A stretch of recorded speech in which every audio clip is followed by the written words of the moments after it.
Two dudes reviewing the news, pop culture, video games, movies, and shoes. Quincy and Justin with a nerdy forecast.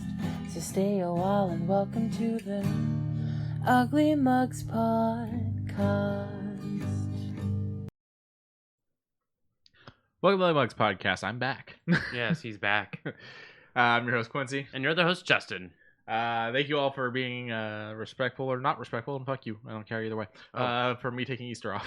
Yeah, and as said, I was just too comfortable wrapped up in a blanket, and I was like, I don't want to make a big old half-hour episode. I'm just gonna do 5 minutes, get the shoe news out of the way, get the pressing news. There was one shoe news that rolled over to now, and I was like, you know what? Everything. Oh no, Spider-Man! Spider-Man just fell. This is why you should watch live. Yeah. You can see me kill plushies. Yeah, I know, right? But yes, thank you for being understanding. Last week, a 5-minute little espresso shot just to get the few things out and about. This week, we got a big old plethora of stuff. Yeah. You know, it was funny. You told me that you had done the episode all warmed up in the blanket and whatnot. Yeah, I was just all nice and bundled up. I was like, And my first thought was, how the fuck is he doing that? It's so hot out here. Oh yeah, no, I did the episode at like 3 a.m. Gotcha. We have a hell of a lag. Either that or it's just my version of the stream is lagging. Yeah, it has to hit the server, and then when it hits the server, it hits everyone else. So gotcha. it has like maybe a 10 second delay, give or take. Cool. But before we get too far into the news, right next to Justin, you guys will see the company Geek Grind that we always plug and give love to because they give love back to us. I made that sound dirty. You did. I didn't mean it that way. Although today we just picked up a couple random things before we get into that. oh, you want to start with that? Okay. Ooh. I'm smacking shit. You are smacking a lot of shit. It's my first day back. It's your birthday back. I was on vacation. Me, I'm on vacation. Today I got an old classic, a Peace Tea, the Snowberry. Or no, raspberry? I went with raspberry. I went with raspberry. I did buy a snowberry. I did buy a snowberry, but I went with raspberry. Both of them are very delicious. Both of them are great. If you can get one of those Peace Teas around your area, they are super, super delicious. And Quincy got something new. Yeah, I figured I'd try something new. I mean, I try to keep up with that as much as I can. And so we're at the gas station, and my immediate thought was, what movies we talking about today, and what movies we watching tonight? Bunch of fucking monster flicks. What's a monster flick? So I got a Monster Java. I did the Irish blend. I do have one of the mochas downstairs, but I'm not a big mocha fan, and I'm already not really a monster fan, so I'm a little worried about that one. So I want to do this one instead. Set that there. Let's go. Let's go. I like Monster, not Original Monster. Original Monster tastes weird. It's not bad. Okay, good. I don't mind this. Irish cream is not my go-to in coffee, but I can appreciate it. The thing is, I don't do alcohol, so I always do like the International Delight Irish creamers and stuff like that. The fake one. Yeah. So I mean, for what this is, it's not bad. It's not gonna be like a go-to, but if someone was like, "I got this," I'd be like, "Okay, I'll drink that." Yeah. No. The question is, will it give me energy? Well, I mean, it's got 160 milligrams of caffeine in it. No, 200. So nothing. Gotcha. Yeah, no, right. What's the average cup of coffee? 120. Yeah, see, so nothing. But speaking of coffee, we were just talking about Geek Grind. Geek Grind's got 2 new coffees. Valiant Comics gives out Shadow Man, and they have two coffee blends that support Shadow Man. Shadow Man Spirit of the Loa and Shadow Man Dark Roast.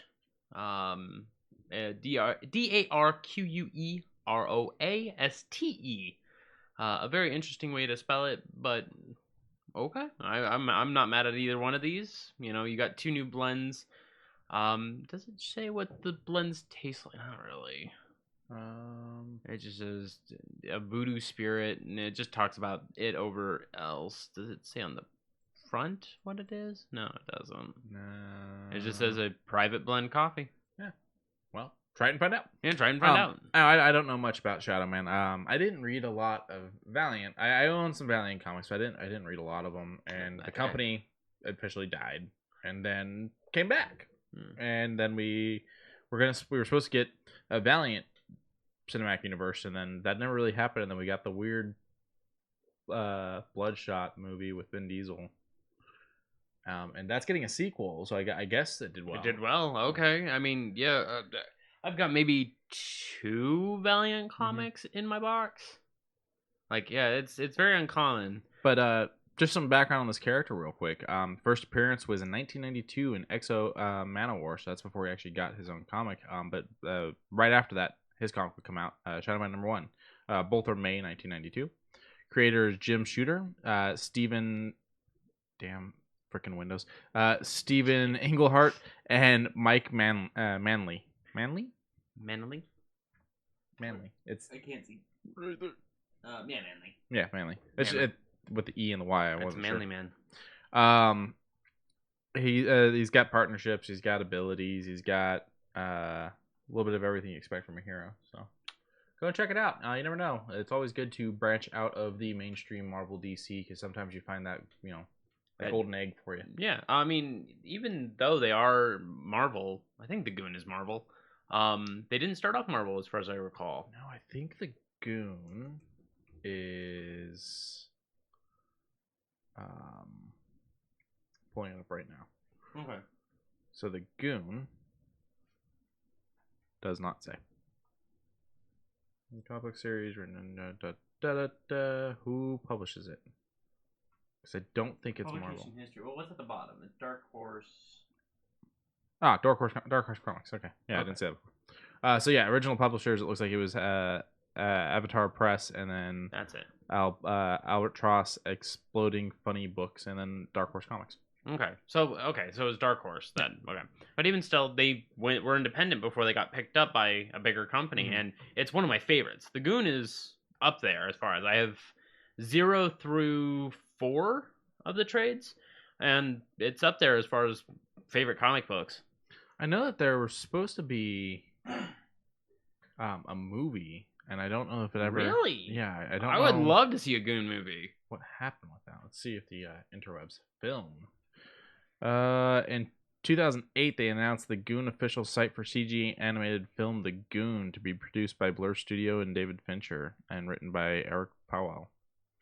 As of May 16th, 2019, it was announced that the film is in development with 20th Century Fox and Sharon, whatever. I don't know if that's RN. That's RN. Oh, okay, Shernin. Okay. I mean, cool, but we have nothing. We have no publications at all. So I mean, technically now that with that being 20th Century Fox, it's technically now Disney, so it'll be Searchlight Pictures. I'm not thinking Disney will say no or anything. I don't think they'll necessarily can. I think it's just with everything that's going on. I think they're probably not exactly running to finish this. What if they throw it in with the Marvel Cinema Universe? So the problem is that just because they have a movie deal on it doesn't mean that they own the comic. Right. You're right. So, but I'm just saying, what if they do throw it in the? What if they allow for it? I don't think they would. We already can't get them to do half the shit we want them to do. Did you hear about? So did you watch the new episode of Falcon and Winter Soldier? Yes. There was a website made for the place that they go to in the previous episode. Oh. The island. Okay. I'm not going to give any spoilers. That website had a bunch of references to X-Men. Now all those references have been removed from that website. Including references to characters like Mystique. So I don't know what the fuck's going on. I don't know what the frig is going on, but dang. Mm-hmm. All right. So check out these 2 copies. Make sure you use our link in the description and our discount code. And I hate my neighbors. And the discount code is just H20. It's Justin H20. Well, actually, it's not fully Justin. It's just JUST H. JUST H. H20. Sorry. 20. The fucking car threw me off. Yeah, I know. The heat's throwing me off. It's hot. It's now getting hot. That and my team lost today, so I'm just fiery. Oh, they did? Yeah. I'm sorry. 2 days in a row. All right, let's get into some news. We watched 2 movies. News. Oh yeah, movies. I'll get there. You'll get there. I won't get it right first. It's okay. I won't get it right second. But I'll get there. So we watched two Godzilla flicks 2 weeks ago. Godzilla 2014 and Godzilla 2019. The 2014 version was the first one through, and it was fine. It was good. It was great. I've already seen this one. Toho was great. And even though it was just the Liberties of, I think, who did it? Legendary Pictures. Yeah, Cool. the whole universe is being done by Legendary. Yeah, and I'm happy that they managed to make Godzilla look and feel very strong. Oh, and they confirmed it in this movie. This version of Godzilla is a boy. Okay, good. So he is a big, beautiful creature, and I love him. He's a big baby. Now, I hadn't seen this yet, but you already had. Yes. First of all, I did not recognize Aaron Taylor Johnson as Ford. Yeah. Like, did not recognize him at all. Secondly, spoilers. I was not expecting us to stop having Bryan Cranston in the story that early on. Yeah, like I 20 figured minutes? maybe a little longer. Maybe a little longer. I figured he was gonna be in the whole thing, but with as much as he was in the trailer, I was expecting him to be in a good fucking chunk of this movie. Yeah. So, I enjoyed it. I wish I had seen it in theaters. That's on me. Yeah, I would love to see any Godzilla movie in the theaters because just the roars, like it's like you in Jurassic Park. You would get that good feeling, just that roar, the powerful explosions, the strikes, everything. Yeah. So it's one of those things where like if they ever do one of those like how they'll bring back old movies for like $5 and whatnot. Yeah. If they ever do that, I'll probably run down and watch Godzilla in theaters. I enjoyed it. The CG was great. The acting was good. I did feel like it does the problem I have with every Godzilla movie. What's that? They focus too much on the human element. We need this sad backstory for these people that either, a family torn apart or lovers that are fighting the day Godzilla just happens to show up, and so I must make it across town to tell her how I feel, which is one of the other actual like Japanese ones. And this one does the human element, and I get it. We were supposed to care for the humans in the movies because otherwise, like, why do we care? But the thing is I don't care. I just want to see Godzilla break shit. Yeah, that is the up and down of a Godzilla movie. Like, I care because it's humanity possibly ending. You gotta have filler. Do I? I mean, I literally would just watch a kaiju just beat the shit out of things for like. Oh yeah, well I mean that's probably what we're gonna get tonight. We're probably gonna get this much human, this much kaiju. I don't know because it's just based off the trailers. I'm not sure, but I watched the animated Godzilla that they did. So there's an animated Godzilla that hit theaters in Japan, but Netflix got the American rights to it. So when it was time for it to release in America, it just released straight to Netflix.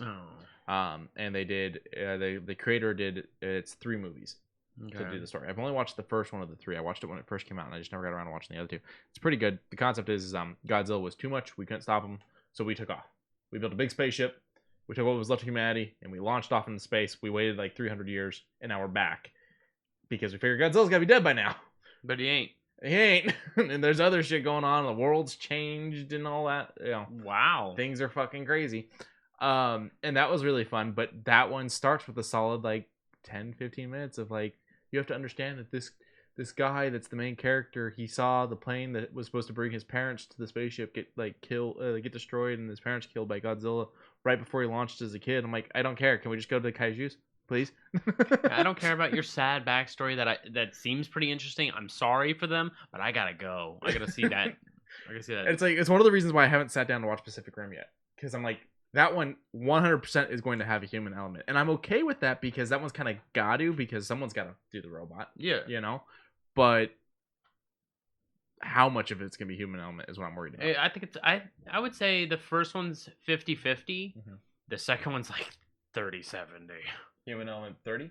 No. Oh, damn. Yeah, no.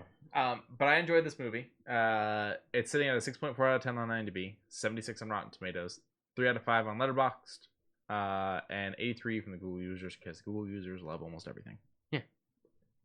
Where are you putting it? I'm putting it at a 9. Like it was a good movie. Sure, the human aspect was a little, but then again, the next one really got me as far as human element be dumb. Yeah, so I'll probably put this one Did we? No, we're fine. We're still green. It's just Rotten Tomatoes being slow. Ah. Okay. I'll probably put this one in like the high 80s, low 90s. Yeah, okay, we'll go with that. That sounds fair for me as well. And then even The audience audience was low. on Rotten Tomatoes gave it a 66. Which is interesting because I'm wondering what they were expecting. Because if you think about the last like couple of Godzilla movies that audiences could have seen, you got Shin Godzilla, which scared the crap out of everyone. Well, we also have a Shin Godzilla, I think, in 2016. Really, they came out with one after. Well, that one actually looks kind of cool. That's the cool one that I like. Okay. Shin Godzilla. Because I'm just trying to think of like what the. Yeah. Okay. Yeah. So this isn't scary. Yeah. Fuck off, Godzilla. It's not that one. Yeah. No, it's not that one. Okay. This is the cool one that looks like it's all just made out of muscle and. Yeah, the tail's not the freaky shit. Yeah. Which is the Godzilla they're making at the theme park is the one with the freaky ass tail. Yeah. Cool. Good. So we get. Wiggle. Yeah, it's a little weird. There was a Shin Godzilla before the 2014 Godzilla, though, right? I'm not remembering wrong. I don't know because this one's saying 2016. It could have been in both. Okay, maybe it is. Okay. So the only thing I can think of is what Godzilla movies were before 2014 Godzilla would be Godzilla 2000, right? Yeah. The American Godzilla with Godzilla 2000 is different than. But I was saying there's a lot of fish Godzilla. Yeah. Okay, yeah. Then there's a lot of fish Godzilla, which I stood up for the other day on Twitter because we were talking about because it was the anniversary of it, so I think it was the anniversary of it, and so I actually went out and got my VHS tape out of the closet. Yeah, so I'm not entirely sure what the audience was looking for that made them give it a 66. Like, this movie kind of destroyed the more recent predecessors that I can think of for Godzilla. I'm sure I'm missing some within there somewhere. And then Shin Godzilla comes out, and that scares the crap out of all of us. Yeah, okay. It seems that the new Shin Godzilla has, I guess it's like adolescent, junior, and then fully grown. So weird. So very weird. The googly eyes are just fucking hilarious to me, though. Can you actually? Is there like a list of Godzilla movies? Yeah.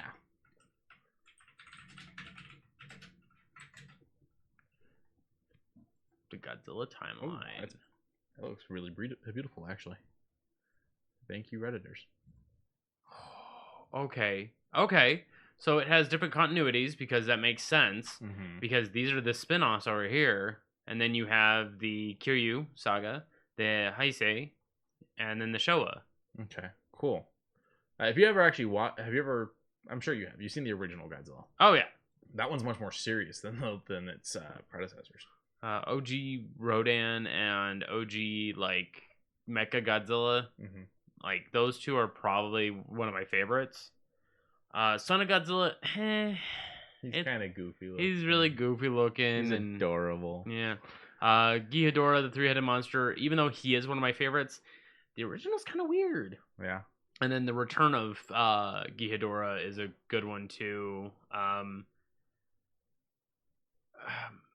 Some of these I feel like I need to rewatch because I don't remember them too much. Mm-hmm. Like Godzilla vs. Gigan, which has Rodan chilling out in the back.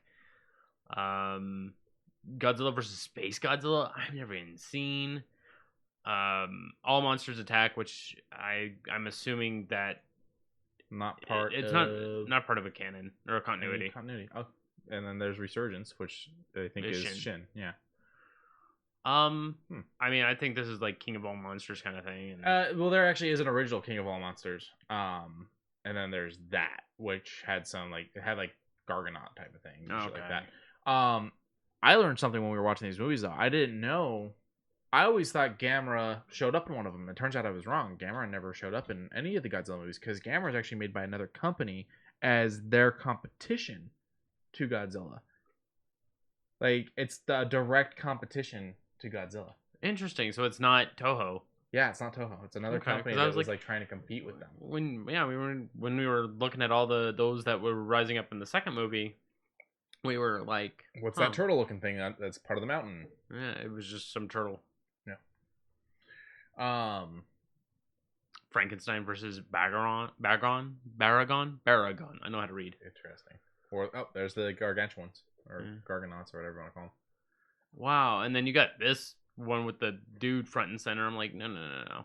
You put big things front and center. You don't put small thing front and center. Unless it's like Ultraman and just. Yeah. I forgot there was a cartoon. I loved the cartoon too. I've maybe seen 2 episodes. So I loved this movie and I still have it on VHS, and then I loved the cartoon. But this was like my time for cartoons because this was when they were making all the movies I liked in the cartoons. So in the same art form, you had the Men in Black cartoon. Yeah, that's right. That one I remember. And then, yeah, the new one. So we did Godzilla Awakening. Haven't seen that. I'll check that out. Hey.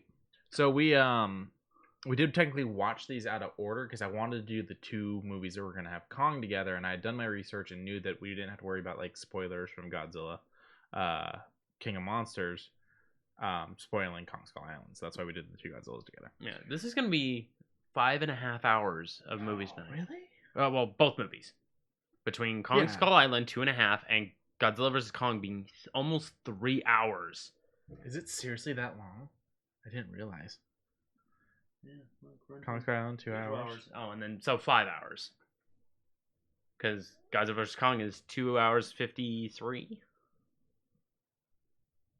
An hour 53. Oh. Then disregard. I was like, holy shit, I didn't realize. Yeah, let me double check it with I should have sworn I saw it say 3. IMDb, because they've normally got pretty good. Hour 53. Okay, disregard. Okay. I'm sorry. I read. I mean, not that I wasn't down. I was just like, holy shit, that's a lot of fucking kaiju. Like, yeah. Okay. Well, I'm glad. Okay, now it's only 4 hours. Normal as we do. Yeah. As one would. Okay, so let's get into the second movie. Okay, the second movie was. Let me head back over here. Much Kong today. Much Kong. Oh, that's what I didn't do. We didn't bring up the freaking Godzilla mugs for today's episode. We did these next week. We gotta talk about the movies we watched tonight next week. Yes. Godzilla, King of Monsters. This one had a lot better fighting between the kaijus and a lot of more understanding of Godzilla. And Mothra was fucking beautiful. Mothra was beautiful. Rodan was amazing. I was here for the entire thing except for the human aspect. So I did like parts of the human aspect. So like Bro. I know you want your little crotch rocket, but get the fuck out of here. I actually think it's a truck. No, I just passed by. Really? Okay. Yeah. Because there's a guy that's a truck like that makes a noise like that down the street. Sorry about that. So, I mean, we're spoiling these. We told people we would. Yeah. When the guy goes to heal Godzilla and nuke himself in the process.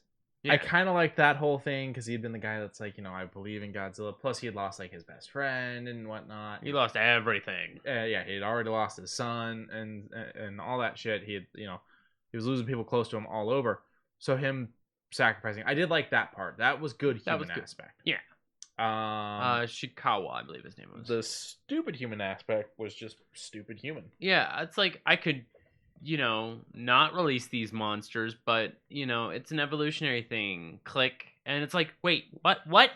No, it isn't. Yeah, their whole thing was we can control them, so let's release them to kill billions and destroy the majority of the world because it's going to heal the world. And yeah, we saw from the first movie that like where the fights had gone down, things were healing, vegetation was up. But then again, you're killing billions of people. So it's like, hey, we're gonna make the world better, but kill a whole bunch of people. Okay, I love the people also ask. People also ask, is Godzilla still alive in 2020? Was Godzilla King of Monsters a flop? Is Mothra Godzilla's girlfriend? I love that question, and I'm gonna say yes. She's also Godzilla's wife. Awesome. I don't know what movie that's in, but awesome. Yeah, okay. According to Weibo, is that what that said? Weibo. Okay. I don't know what this is. Oh, it's a microblogging website. Okay. All right. It's Weebs R Us. It's Weebs R Us. Sure. Hey, respect. Thanos snapped by a kaiju. Yeah. that would be kind of how it is. Kinda. I mean, But except cool as shit. the Thanos snap just took a couple seconds for you to, dissipate. This was like, oh my god, I'm trapped under a building and bleeding to death for the next hour. Yeah. Or either that, or I'm completely vaporized by a nuclear blast. Okay, so the one thing I didn't like from Godzilla, the first one, Mhm. those monsters looked like Cloverfield monsters, and I hate Cloverfield. Yeah. And so I didn't like that. This one, the monsters looked great. I mean, you had King Ghidorah. thank you. Mhm. Mothra was beautiful. Godzilla was badass, and the beam. Rodan, So good. with the fire off of his wings. Rodan was really cool. I felt like Rodan needed some more screen time. Yeah. I mean, the fight against Mothra versus Rodan was really nice, pretty top notch. And this movie didn't get that big of numbers From the critics. I have a critics. feeling the audience loved this. All right, well, let me go down the critics real quick. IMDb gives it a 6 out of 10. That is audience, sadly. Oh, really? Oh. 42% on Rotten Tomatoes through critics, 2.8 out of 5 on Letterboxd, and 90% on Google users, which is audience. Yeah. But let's go take a quick peek at... Let's go take a peek.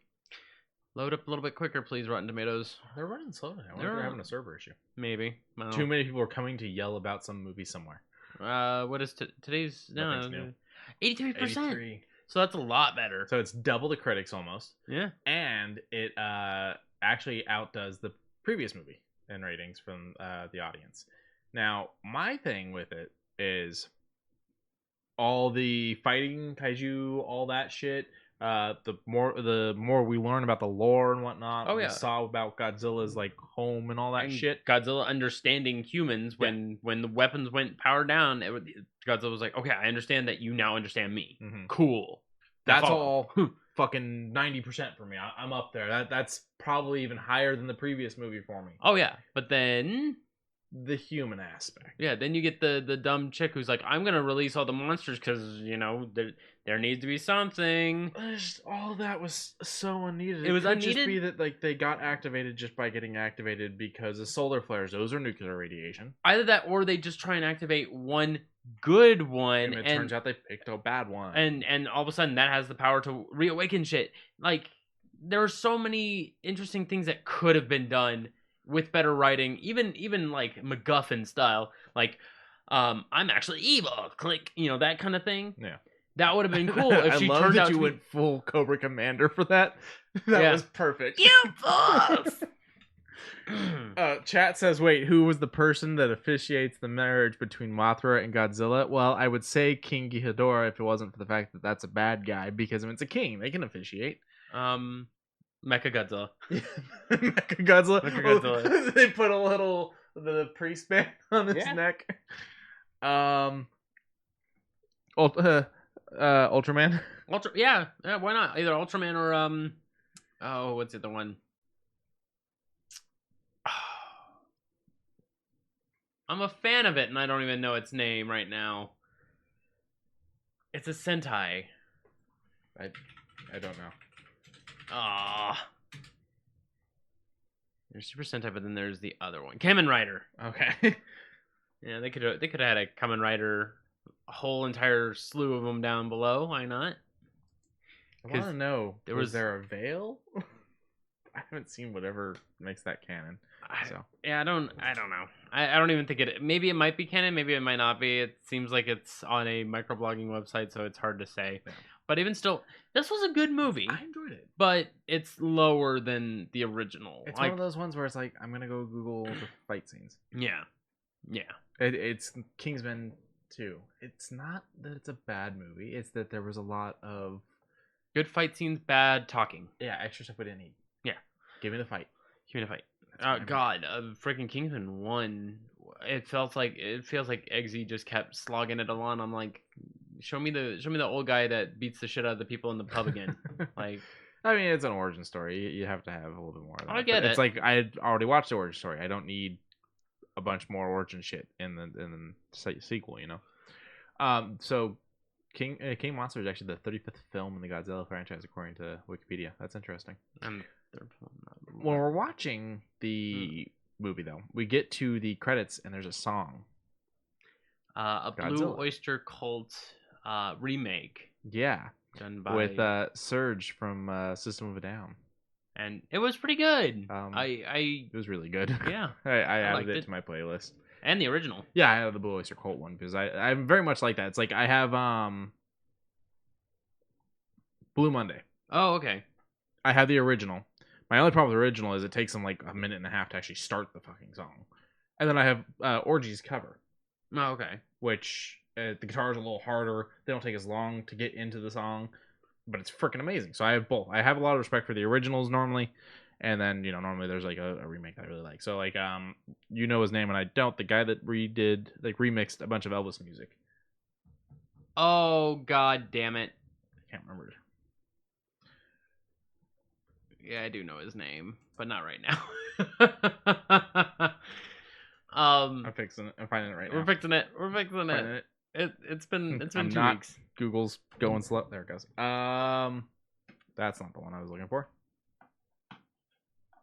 That's fine. Everything's fine.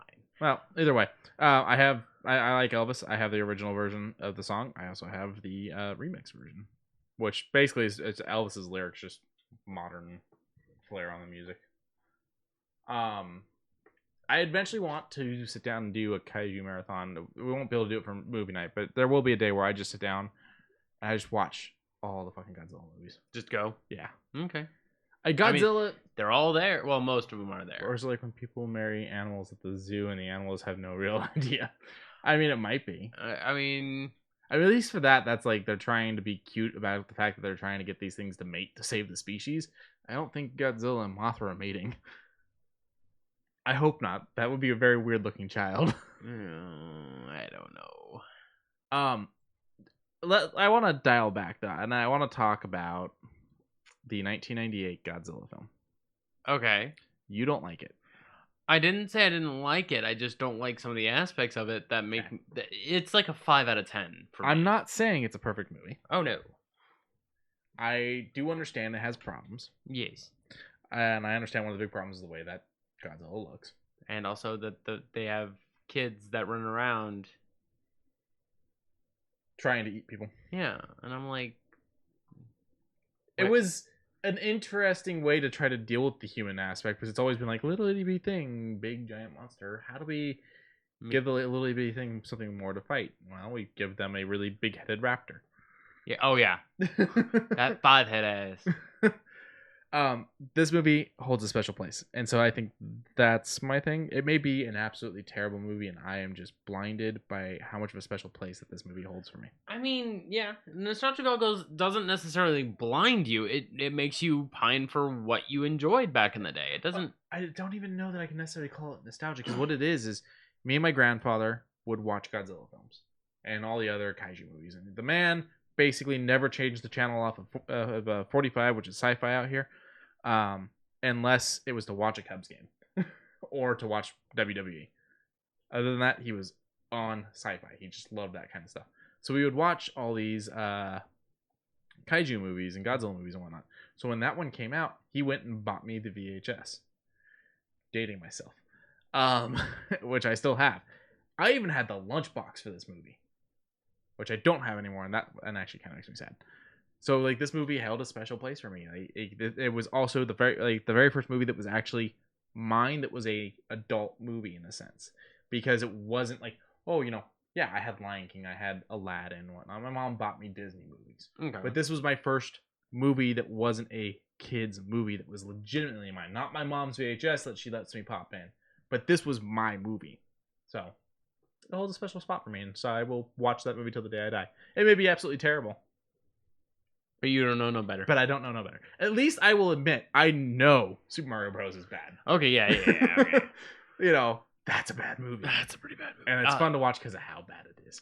This one here is another one that's pretty interesting. It doesn't have any continuity. Final Wars is one of those that it's a bit of a goofy person in a suit. Mm-hmm. You can tell it's pretty bad as far as, but the human aspect actually has a pretty big weight, if I recall correctly. Interesting.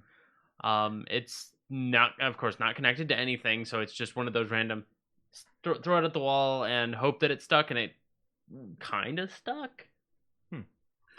Chat says Mothzilla or Godzilla. I think I like Mothzilla better. Mothzilla sounds a Yeah, little better. Mothzilla. That's why we call the babies. All right, let's dive The into news. Let's dive into this Let's now. get into some news.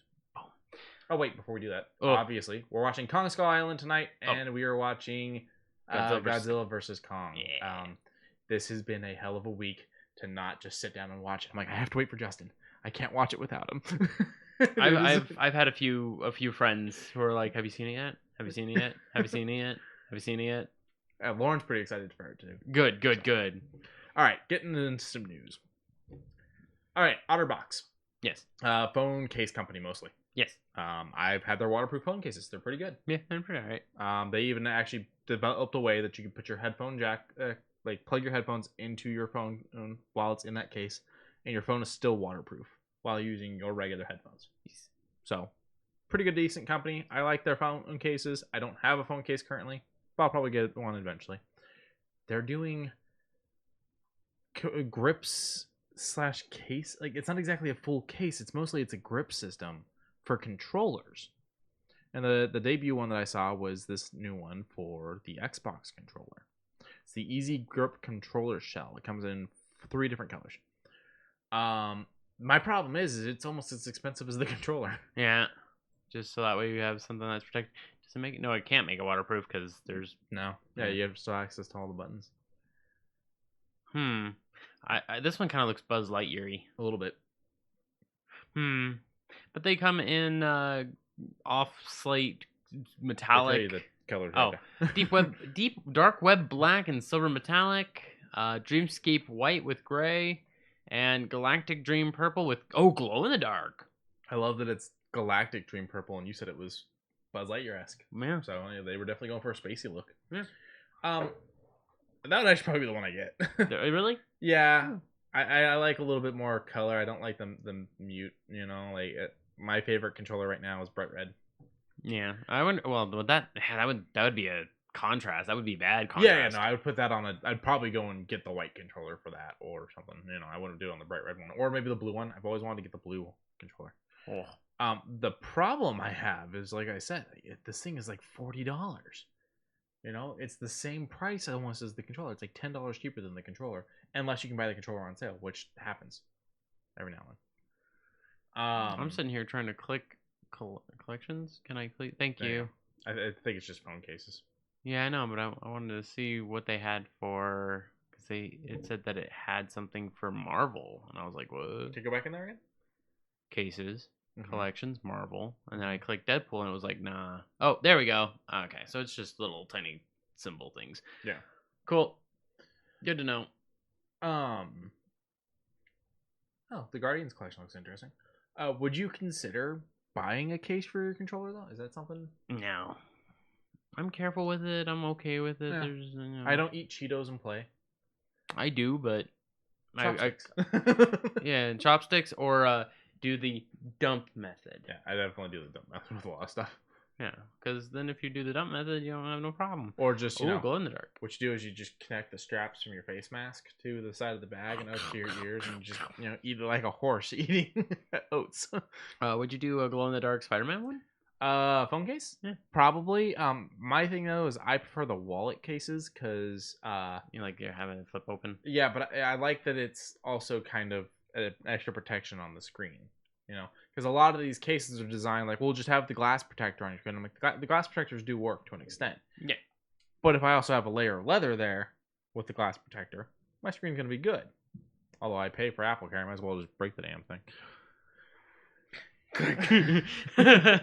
Let's not. But no, I would definitely do like a glow in the dark Spider-Man. That would be pretty cool. Yeah. Boop. So we just watched a trailer for The Day Before, which had very, very succinct Division feels, but with zombies. Did you remute the web pages? Yes, I did. Okay, just making sure. I liked it. It looked fine. Once again, the players that were playing the game and having their little conversations were very conversation. I think stoic. The conversation I think is actually the characters. I don't think that's the Really? Yeah, I think that's the characters. I don't think that's the people that. Oh, then it was very stiff, and I did not like that. However, this falls into the complaint I always have about when we watch these things. Get someone that can aim. Yeah. Yeah.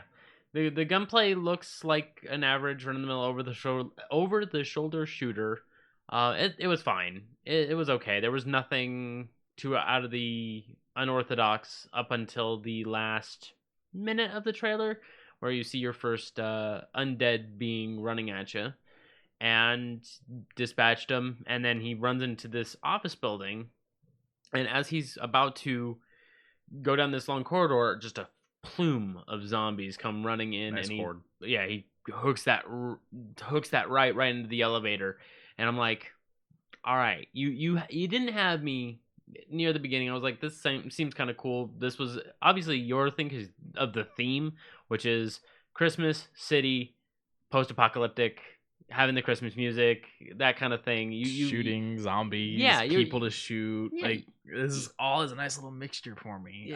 For some reason, it's your like niche. It's your I don't know why. Like Batman Noel is amazing to me. The fact that the Spider-Man Miles Morales game is set during Christmas blows my mind.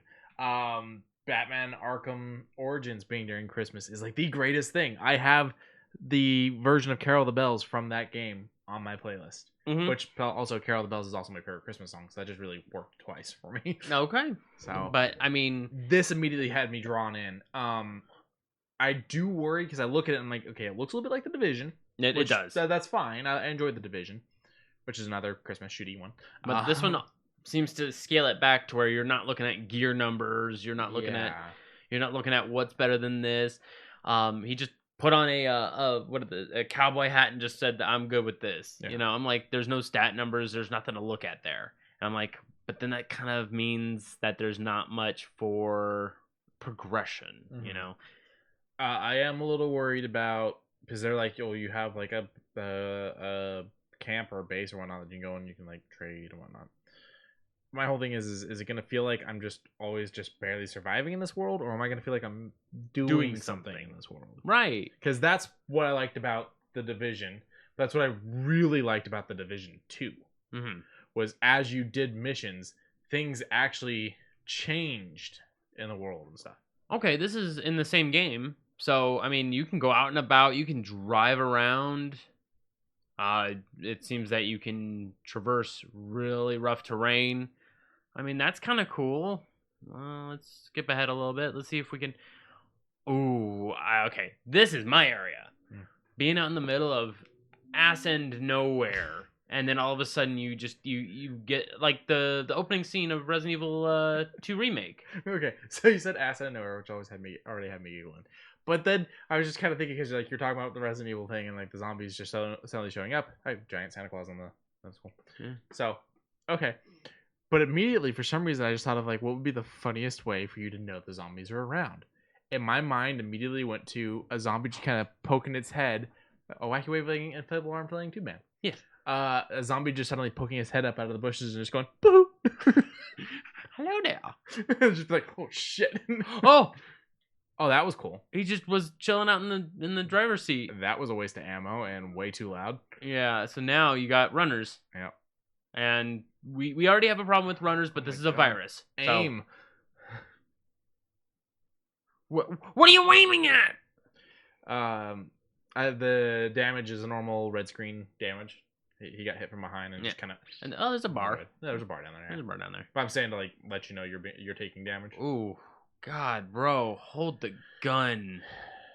I'm assuming headshots are not going to work. He got one on the very end, so it did. It's just Okay, dink. so then that's the question: is it going to be that unless they're like wearing a helmet, a headshot is an insta kill? Because if it is, I'm going to make this game my bitch. Oh yeah, we are you and me both. But like, that's cool. It goes to where it last heard them. Oh, okay, you're right. It is gonna be a bitch. Okay, because he was shooting. Yeah, there were plenty of them. Like, you were making a lot of noise, my dude.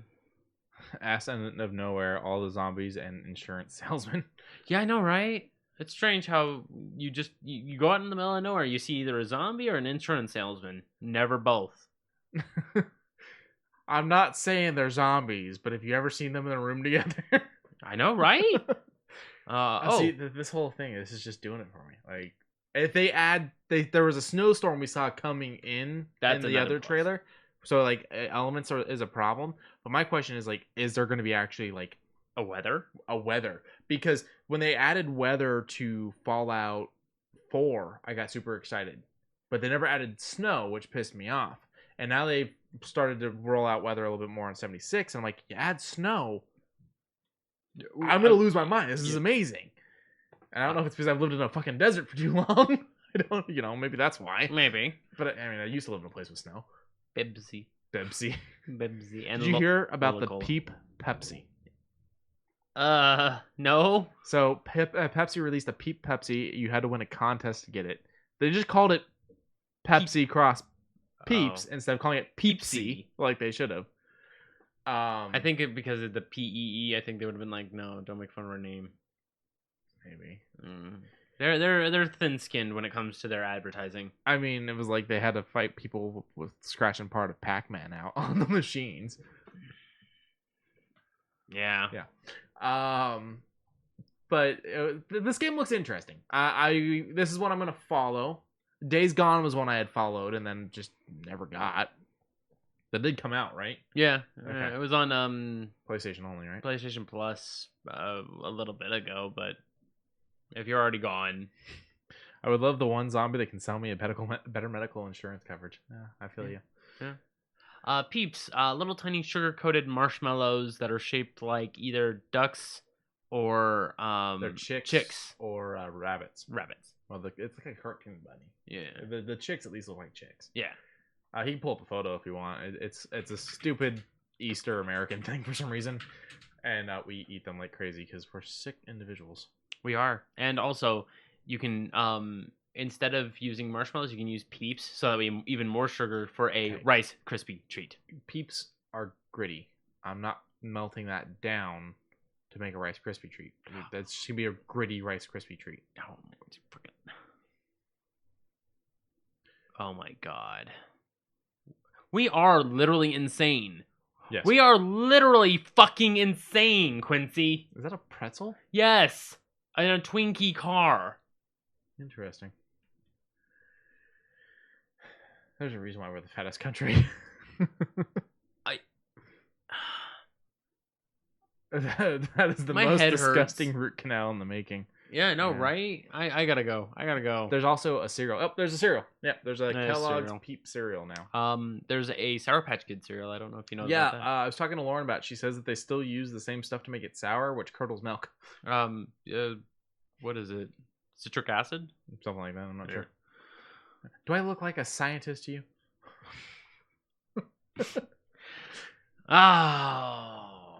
I am happy. So the alpha for Diablo 2 just came out yesterday, and people are giving it a lot of praise. They're saying it looks good, plays good, feels about the same to those who played it before. The only thing that looks better is lighting, animations, figures. It's an entire overhaul. I'm here for this. I can recall where this is. They added a nice fog gradient. Like, it looks so good. This looks like a game I'm more comfortable paying the price tag it's gonna have. What is it? $30? Is it only 30? Because if it's only 30, then holy shit, I was assuming it's probably gonna be a $60 game. No. I know that they're 40. I'll pay 40. 60 for the Primeval collection, which comes with 3 and. Oh wait, no, that's just Diablo. That's gonna be Diablo 3 then. Yeah, the Primeval's Diablo 3. Why they would advertise that together, I don't know. How do I? Hang on, we're checking it. Okay, yep, no. Okay, it comes with it. Oh. And it comes with 3 and Reaper Souls and Rise Up. Oh, so for $20 more, you get Diablo 3 and all the DLC stuff. The problem is I already bought Diablo 3 with all the DLC stuff. You bastards! But that's actually kind of cool. Yeah. I mean, I can go and spend the $40 to get Diablo 2. I mean, this looks good. What platforms is this releasing on? All of them? Or Switch. Just PC? I saw that it was available for Switch and Xbox. Yeah, everything. Cool. Might get this. Yeah. I have always been a huge fan of Diablo 2. I have never I've never had any problem with it. The only problem I would say is probably middle of Act 3, where you're going through this long stretch of area, and you have it's a 1 in 18 chance of finding the right place. Sure, that's a problem, but I could see why they added it. But it's fine. It's fine. Barracks. Back to the Peeps thing really quick. So Luke Yolen. Sock says marshmallow Pepsi. I'm assuming that's what it's supposed to be like. And some things are better off not existing, right? Yes, but this is America, and we're gonna find a way to deep fry all of it. Yeah. And then the other comment is Peep cereal like Lucky Charms. No, I don't think it's like the bland, flavorless pieces of Lucky Charms. I think it's supposed to be a little bit more Captain Crunchy, where it's just going to wreck your mouth while giving you sugar. Yeah. This looks good. That also looks physically dark when it calls for it to be physically dark. I'm excited. Yes. So this looks like good. When's the alpha's out now? Yes, it was yesterday. So when's the actual release? Do we still not have a date? No, because it's just all of Act 1. Beta is going to be Act 1 and Act 2, and then at launch it's going to be all 5 acts with all characters unlocked, as far as I know. Gotcha. So it's kind of like how they're doing Baldur's Gate. Early access. They're releasing little bits at a time. Well, this one at least probably could all be done by the end of this year. Baldur's Gate probably has another 3 to 4 years. That's saddening. To be fair, they're adding a lot to it. They're adding a lot to Baldur's Gate. Diablo 2, you already have everything ready to go. It's just cleaning it up and making it look nice. Meanwhile, Baldur's Gate, they are adding things. They are placing down like all the extra areas of Baldur's Gate. They're adding in the new Underdark set that they said they were going to have. They are adding there's a city between Waterdeep and Baldur's Gate. I can't recall the name of it, but they're adding that entire section. I would be surprised if they added Waterdeep. If they added Waterdeep, holy shit, that's a big fuck off town that I would love to walk through. I just want one of those big ships we saw in the trailer. I want to just fly around in one of Leviathan. I would just like to be on. I mean, you start off in the Leviathan, so I would love to just be able to hijack it, use the Leviathan, make it your home base. Yeah, I'm gonna go from town to town looking like Brainiac and just wrecking everything. Pretty much, I would love to do that. Shit. I would love to do a full evil run of Baldur's Gate, because someone tells me Baldur's Gate is going to give you that morality system, but you want to be good, right? Yeah, you're good. I always do. I'm doing it. I always eventually do a full evil run on some things. I like Fable. I took it to the point that I had full blown horns and smelled like ass and all that. All right. I did it with some of the Fallouts. I was originally doing it with Outer Worlds. Yeah. Literally just killing everyone. I've been meaning to think about actually like throwing you some cash so I can get the DLC, because I really want that murder mystery one. Oh, the murder mystery one, yeah. I'm a sucker for murder mysteries. Saying already on the subject, that's kind of what my D&D crew is going through right now, is a halfway murder mystery. Like, they have acknowledgement that a murder takes place, but they don't know the full details of it yet. And they're learning. They're all getting it together, and soon. Now a game we're not excited for. I don't even like the tagline. I mean, to be fair, I haven't been into these games in years. Like, 2K18 was the last one I played, and I enjoyed it. It was fine. What we're talking about is WWE 2K22, and the tagline is, "It hits different." Like, how does it hit different? You got a new production crew, or not a new development crew. Cool, thank you. I don't know. WWE is taking a weird turn, and I'm not here for the game. I'll be here for the AEW game, just because. Yeah, that one looks better. Yeah, it also isn't coming off of a previous game where the ring was the biggest opponent. Yeah, I know, right? Freaking your body glitches in the corner turnbuckle, and you're just like blah, blah, blah, blah, blah, blah, and you're stuck there for the rest of the game. But I mean, this looks fine as far as, but it's not in. It's hard to tell if it is in game. Yeah, they didn't show us any gameplay. Yeah, We'll say that. We don't know if the trailer was in game because it says gameplay footage captured from a work in progress build. What? But I'm like, gameplay footage. It's like it doesn't look like gameplay. None of this looks like gameplay footage. Yeah, it's scripted. It's yeah, I don't know. I don't want to mess with this. I don't want to mess with any of this. I don't feel good in this. I don't want. I mean, they made Ray's eyes look cool. I do like that they are concentrating a little bit more on, the bits and bobs, lack of better words. Like, his luchador outfits that he wears. I'm sure that he's got like 50 unlockable ones. Did you ever see when he came out as Daredevil? Real life. One of the WrestleManias, he was dressed as Daredevil. Oh no, I never did. I may have, but I just don't remember. He also did one like the Flash. Oh, that's Raisin nice. Nerd. Yeah, Raisin Nerd. And his son is like 2 feet taller than him. Yeah, I know, right? He spoke out at yesterday's day 1 of WrestleMania, and Ray or his son? His son. I think he's gonna follow in his father's footsteps. Seems like it is. A lot of good matches over at WrestleMania. Yeah, like they were okay. There was nothing too outrageous. I'm just not interested. Not WWE anymore. Next month though, we've got, I don't have the date. We've got a pay-per-view coming up, so we'll do another one of our pay-per-view recap episodes for AEW. Cool. While you're bringing that up, so E3 this year is going to be digital, which is fine. We're okay with that. We had no problem with this. We had no qualm with this because this is safe still. You have the thing? 30th of May. 30th of May. Okay. So with this, we have confirmation that Nintendo and Xbox are doing their online conferences. Electronic Software Association has announced the plans for the first digital-only E3, which will include Nintendo and Xbox. Sony has not said anything. It'll be taking place the 12th to the 15th of June, and is confirmed to include appearances also from Capcom, Konami, Ubisoft, Take-Two Interactive, Warner Brothers Games, and Koch Media. Koch? K-O-C-H. Koch Media? Koch? I've just never heard of this, so or maybe I have. Oh, it's a division of Deep Silver. Oh! Well, click games. I'm curious what they've done, if anything. I'm thinking maybe Dead Island? Sure. Okay. Yep. Dead Island, Ages of Mayhem. That one was kind of fun. One of Metro. the Metros. Okay. All right. Okay. Saints Row 4, Homefront Revolution, and Risen 3. It's weird that they advertise Saints Row 4. Seems how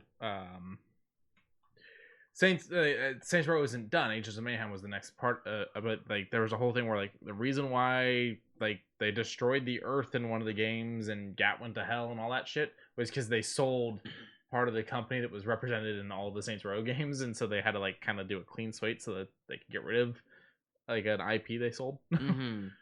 I mean, well, I guess we'll have to figure it out because I mean, Homefront: The Revolution, very fun game. Yeah, Metro Last Light, another fun game. Played a little bit of it. You know, I mean, I got no problem with this. Hopefully they pick themselves up to a better light and like a Rising Phoenix style and get something out there. Cool. How did you feel about Dead Island? First one was clunky, jank, but fun. The first time through. Second time through, Dead Island 2 on the other hand, or Dead Island Riptide, garbage. I couldn't get my head wrapped around it. I didn't play Riptide. I did play the first one, and it didn't really blow me away, and a lot of it was just kind of repetitive. If you get it again, it was one of those games where it's like I didn't feel like it made much of a change. No. So I never bothered to get Riptide. I probably have received it free at some point. The trailer for 2 looked great, but the problem is the trailer for 1 looked amazing. Because they did that whole backwards and falling. Yeah. Yeah. And the trailer for 2 looked absolutely amazing.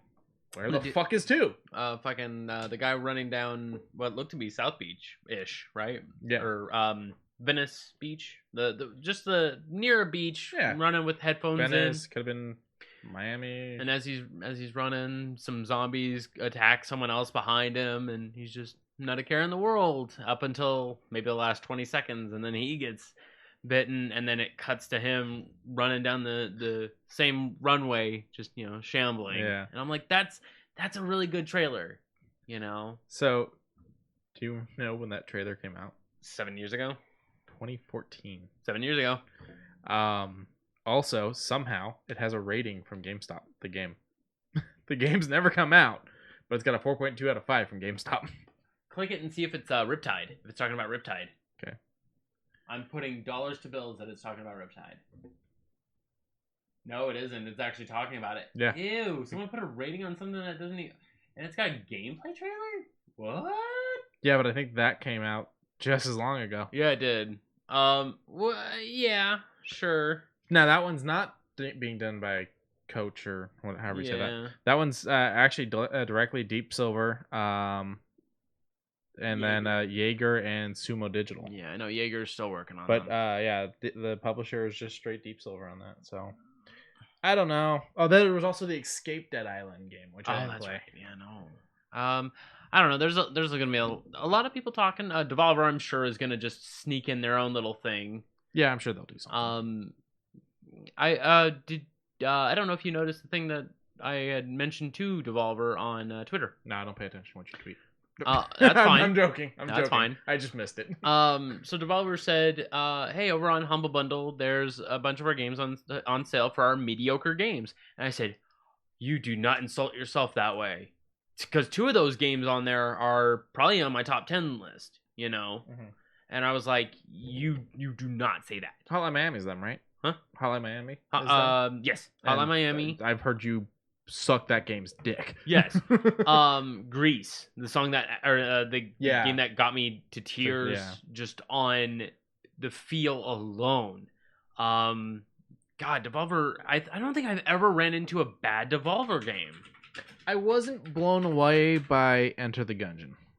I was okay with it. It's a time waster, but fun. Yeah, I did have fun with my friend Pedro. Yeah, Ruiner. I love Ruiner. Metal of Chaos. I mean, when they brought it back up, I was like, "Oh, you guys are doing this for the meme," and they made it better. They didn't just say we're taking this old Xbox game and just porting it over. No, they made it better. I want to see something big from them though. Big. Well, Loop Hero's coming out soon, so that's cool. Fall Guys. That's not theirs. It isn't? No, it was someone else, and then Epic just bought it. Yeah. Oh. No, Epic... they published it. Okay, that's what it is. Okay. Yeah, and then Epic just bought it. Okay. Carrion was fun. I like Carrion. Yeah, Katana Zero. I'm halfway through it and I'm enjoying it so far. My issue with Katana Zero was the between missions takes too long. I get you telling me a story, but do it faster. Okay. So I can get back to the game. Shadow Warrior. Somewhere. I guess that's a little bit better. Talos Principle was a good...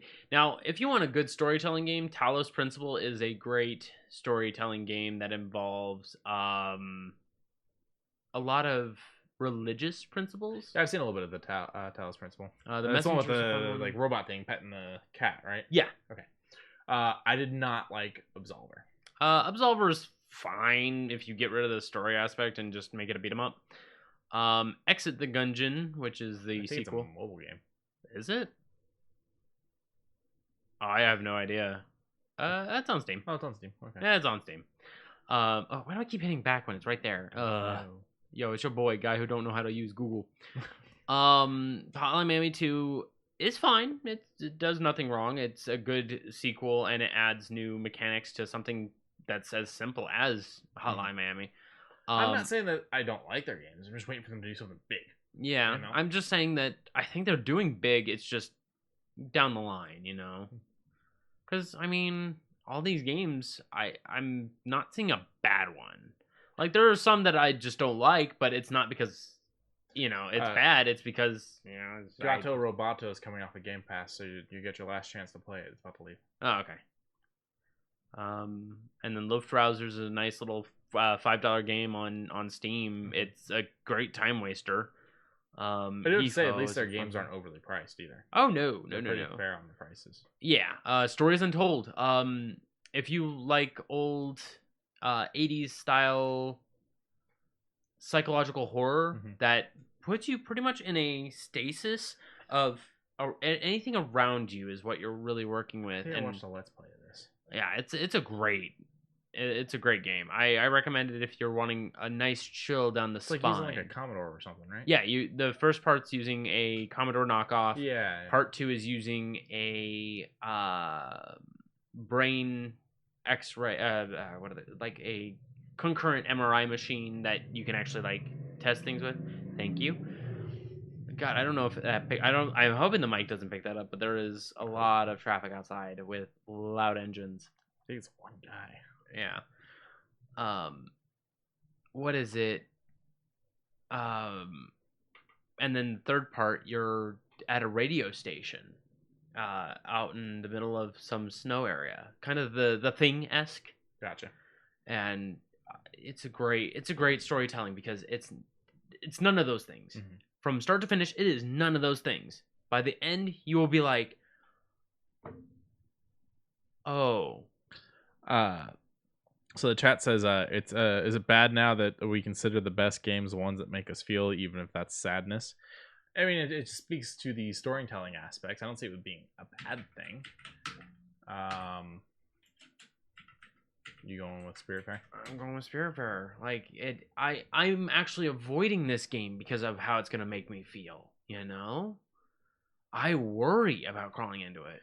So it says. So the chat says, I like the garden game that you all showed me, Hello Kitty. Oh, is that Animal Crossing? Animal Crossing. Yeah, that's a feel good one. Well, I mean, it's also realistic because we're all in crippling debt. We're all in crippling debt. Every time that Tom Nook goes knocking at your door, hey, you gonna pay me that money? Start selling them radishes. Start selling all them radishes. But Spiritfarer is one of those that I'm actively going to avoid just because you don't want to cry. I don't know if I want to yet. I mean, hell, I played the Spider-Man game on PlayStation, and that damn near made me cry multiple times. And I was like, "This isn't what I expected. This isn't what I signed up for." Yeah. See, and Socks, I think finished it, and did you get the additional chapters that came out with it? While I'm waiting on that answer, I am going to.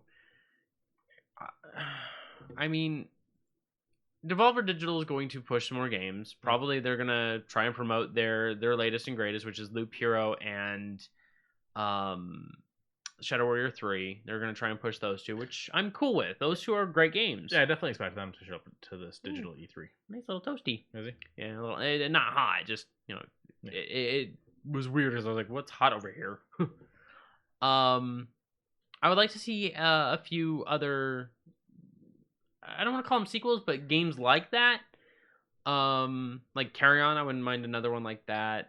Another Katana Zero, where I don't know why, but I enjoy those types of games. The hard trigger, keep moving style games. You said you're about halfway through? I'm over halfway through, I would say. Leaving the prison is what pissed me off. Really? That one I had the hardest time with. Oh, I just kept bling bling bling bling bling. I just kept picking up the same knife. Well, because when there's a thing to do it without killing anyone when you leave. Oh, and that's what I did. Okay, you're trying to do that. Okay, you're trying to. Such a pain in the ass. Okay, the nightclub without killing anybody but the main guy. That's the hard one. Yeah, no, I killed everyone in the nightclub. There's an achievement for killing the guy at the penthouse without even having any dialogue spoke by him. You just throw something through that window to the balcony, and then you walk away and you get the achievement. Sock says she did get the extra stuff on Spiritfarer. Okay, cool. Thank you. I expect them to show up to E3. I'm sure they will. We've got some decent ones showing up already with Capcom, Xbox, and Nintendo. And Xbox is getting a lot of big stuff, and that makes me wonder at E3 if they're going to announce, hey, you can now get Discord on. Well, I mean, they'd have to finish that deal before June if they even actually buy it. I mean, well, either that or a handshake. At least a handshake. At least a handshake. Ooh, pardon me. Then you got Capcom, which is big. Konami, which is big. Ubisoft. I'm assuming Ubisoft will be. It's gonna be the next Assassin's Creed. I mean, I'm okay with that because Valhalla did really well from what I've been told. It's gonna be the next Assassin's Creed. But it makes me wonder what the next one's going to bring. Is it going to bring communist Russia? No, actually, from my understanding, it's looking like it might fall on a timeline that's the same for the original Altair. So we may actually finally get another Altair game. So a Middle Eastern. He can travel. I know he can travel. That's where he originated from before the Crusaders moved. So that's all rumor mill though. Yeah, so the year would be just after Christ, so like 500 AD, give or take. Let's see.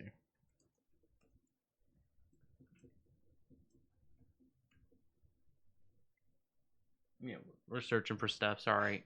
1191 AD. Okay, so a little bit longer than I thought. Okay. Oh, that's right. They had spring technology. So that's just rumor though. The other thing that you also got to remember is the subsection for Ubisoft that did the Division is now out and about. They're doing what was it? They're the one that just picked up that big freaking deal. We talked about it. What game was that they're doing?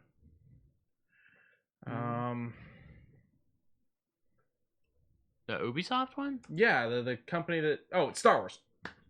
Oh, yeah. They're doing a Star Wars game. Yeah, okay. They may mention something. Yeah. Oh, yeah. Hopefully we get all those announcements. Like, we got those little teasers, but I would like to see the Indiana Jones. I would like to see the Star Wars. Indiana Jones is Bethesda. I know. So that might fall under the Xbox section. I know. But I'm just saying I would like to see more from them. Yeah. Maybe we'll finally see something new on the new Elder Scrolls. Maybe. Oh, don't do that to me. Take-Two Interactive, what have they done? Take-Two's done a lot. I know the name, I just don't know what. Okay, so we got LA Noire, Outer Worlds, Kerbal, Ancestors. Okay, so are they connected to Rockstar? Because LA Noire and GTA Yeah. are Rockstar. Yes. Yes, they are connected. Gotcha. They are, I think, a subsidiary. I mean, people have been begging for another LA Noire. I forgot they did this. They were publishers of it? Yeah. No, they... Oh, yeah, no, Obsidian was the developer. Yeah, it's Obsidian. God, they date way back. Early Grand Theft Auto. Yeah, early Grand Theft Auto Ripper. It'd be nice if what they came to announce was they did that WWE 2K Battlegrounds thing. Gross. Oh, they did. Gross. It would be interesting if what they're coming to announce is something new in the LA Noire world, but it'll probably be something Chicago GTA based. What about Chicago? I mean, I'd be cool with it being set in Chicago. I'm just saying people have been asking for that game for a while, and I don't know if they're actually going to do it. State of emergency. Oh no. Duke Nukem Forever. Oh no. They were probably just a publisher on it. Yeah. There's no I didn't see them there. Yeah. I think because they're connected to Gearbox. Gotcha. And then Warner Bros. Games, I mean, that's probably going to be information, more stuff on Gotham Knights. Even though it's been delayed, it's going to be Gotham Knights stuff. Yeah. It'll be more stuff on the Suicide Squad game. And maybe a new Injustice. I mean, sure. I'm not gonna go against the fighting games that are okay right now. And it's just maybe Mortal Kombat. Maybe a different Batman. Maybe. No, that's what we got. Just the one. Suicide Squad set in that universe, and then Gotham Knights is a new universe. So that's it. Yeah, that's it. Okay. I mean, they had originally been talking about doing a Superman game that never happened, so I doubt we'll go back to that though. Go ahead. Shoe news. So we got 3 shoe newses, 2 of which are correlated. Man, finding words today, not easy for me. First one is, don't forget to bring a towel. The worst character in South Park. Arguably, they say arguably, it in the show. Arguably, yes. I mean, yeah. So to celebrate 420 coming up in the near future, they've made Towley with what appears to either be terry or some sort of felt that covers these shoes. It has his eyes on the tongue, and if it is in view of UV rays, it changes into his high motif, Bloodshot eyes, and all that. They're is... not bad looking shoes, but very strange because it's covered in like that terry cloth. Yeah, this was a weird direction to go. Is that blue or purple? It's like an blurple. We'll go blurple. Okay. Towel shoe. Yeah.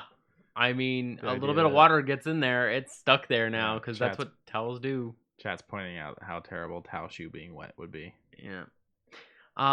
As said, it's a fine. If it was just regular shoe, if it was actual just shoe make, I think this would be a little bit better. I fucking hate Tally, so this wouldn't do anything for me at all. Yeah, this one. Yeah, no. Get rid of the eyes and get rid of the eyes. Get rid of the fabric style, and I would probably make it fucking Cookie Monster. I would buy that then. Cookie. C is for cookie. I saw a tweet online that said, I was listening to... Oh, I forgot the name of the artist. It's been 2 weeks. Damn, the joke doesn't work if I can't think of the name of the artist. Continue with news. Okay, so this does drop April 20th, 420. No price tag, but at 10 a.m. Eastern dedicated time, it will be announced on the website. So go check that out. The second and third shoe news involves Lego. The great, what is it, Swedish? Who made Legos? I want to say it's Sweden. I think you're right. I think it's Swedish. Danish. Okay. Close. Yeah. I wouldn't say close enough. They are different countries. They are different countries. But close. But even still, we have Adidas and Lego dropping some stuff on April 23rd. They have one for every main color. No, there's an orange one, so it's not main color. But even still, there's 6 great colors: black, gray, blue, red, orange, and green. And they have little Lego blocks embedded on the what is the bottom of the shoestring that you called it? The bottom of the shoestring. Right here. It's just a piece of charm on there. Yeah, it's charm. Okay. The plastic piece at the end of the shoelace is an aglet. Yeah, because you know that. Almost knocked that off for like the third time. And on the tongue it says Lego. On the embed it says Lego. There's no problem here. Okay, I have the joke now. Okay, you have the joke now? So it was a tweet, and it was a guy was listening to Tom Waits. He's a musician. Yes. And his daughter's with him, and she goes, "Dad, I don't want to listen to Cookie Monster anymore."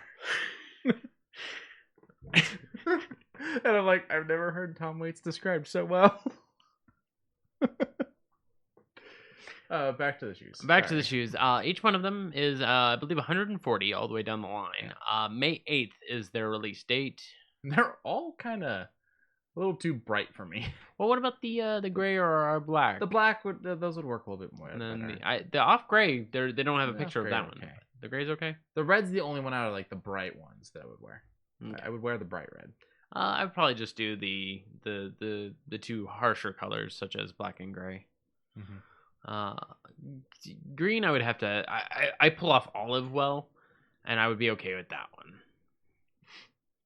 Now, and also this has ice cream as their other. Has the kind of concept because there's cones. There's an ice cream, an old style ice cream scoop, and what appears to be like a parfait with like some wafers in it. Yeah. So I don't know what that's gonna hint to later on, but I don't know. And then the second one is a more original. They're Ultra Boost.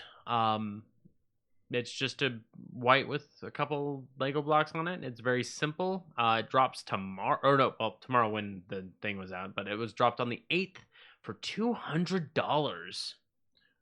Lauren in the chat says the black ones aren't too bad. Yeah, they're not too bad. I'm wondering, with these ones on the side, do you think they would connect?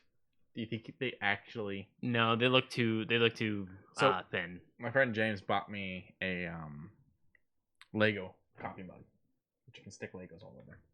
The sizing is just off, so you can't use actual Legos. Yeah. Also, chat says, I wonder if Lego shoes would be better if they were made for kids. I'm sure they are made for kids. This is really going to be for like the collectors, but you have to remember, adults are pretty big in the Legos as well. There's all kinds of people that have insane Lego collections. Reminder that Legos are fucking expensive. Wearers can mix and match the 144 2x2 Lego plates for endless customized styles. Nice. So, oh my god, those are your Adidas stripes. Holy shit, they are. You can customize your stripes. I don't know that I would call that endless, but I mean, well, 144 times the number of paradigms, which is 9. So 144 times 9 times 3 per each tribe. The front's got bubbles. No, the toe. Yeah. If you can stick Legos on there. I don't know. But even still, I'm happy for these shoes. They're, Legos getting more love. Oh, they should have made a spot at the tongue that you could stick something on, because then I would have stuck Obi-Wan up there and put Anakin at the toe of the shoe. I have the high ground. I know. You were the chosen one. You were supposed to lead. You were supposed to no, destroy the Sith, not join it. Yeah. Goes to show how long ago I've seen that movie. I mean, yeah. Decent shoes. Well, what are the prices on these and release dates on these? $200 for this one. Yeah, $140 for the other ones, but $200 for this. Do we have a release date for this one? Yesterday. Or no, the 8th. I'm sorry. 2 days ago. Okay. Yes. Cool. And thank you as always, Sneaker News. Yes, thank you as always, Sneaker News. Now, I was an early fan of The Walking Dead, but being a current fan, I cannot be because it's now nonsensical. But this, I saw this, and I might want to go back. Really quick. Chat says, I feel like more because the Lego colors are very bright for adults. But you gotta remember, it's Adidas. They're a sports shoe, so bright colors are big with sports shoes. This is for people that are playing basketball, running, things like that. They like bright colors for that stuff. Yeah, they like the what do they call it? Style shots, so that way they can be like, "Ooh, those shoes are popping." I always thought it was so that you saw them coming and knew to stay the fuck out of their way. That too. Yeah, back to Walking Dead. So Walking Dead final season kicks off Sunday, August 22nd on AMC. I've been waiting for a date for a while, especially with the pandemic screwing up the release of a bunch of stuff and filming and whatnot. This is not the end of The Walking Dead. Fear the Walking Dead is still going to be going on. There's also going to be movies, and then there's also going to be, I think that this is actually branching off to make a new show. Cool. So the universe is continuing to be absolutely insane. I mean, Glenn lived a lot longer than he should have. Yeah, but a lot of people left the show because of Glenn's death. For instance, my mother was a fan of this show. I'm not a fan of the show. My mother was a fan of the show. They killed Glenn, and she immediately stopped watching. She did not go back. Yeah. When Glenn was in the video game, and he was like, I just gotta go north. I don't care. I just gotta go north. Mm-hmm. And the moment that he kind of bounces, you're like, that's when you see him with the current crew, and you're like, mm-hmm. Oh. So he meets up with them in Atlanta. Yeah. He's pretty well connected as far as with almost all of the media. And how he goes from one place to another, and you see it diverge. Yeah, we were supposed to get another Image comic made into a TV show on AMC that the actor that plays Glenn was going to be the lead in, and that was supposed to be Chew, and that never happened. Detective. Mm-hmm, I know. I remember things, but yeah, and then he figures things out. But I'm like, it did. I don't know what happened. It just fell off. I can look real quick. I know that they were also talking about David Tennant being one of the characters. Oh, you were right. Here we go. AMC gauging interest in J.D. Morgan starring spinoff revealing more Negan backstory.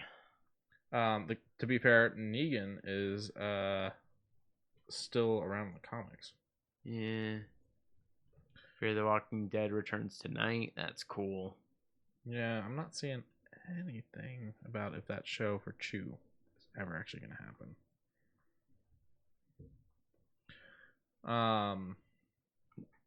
Television series, here we go.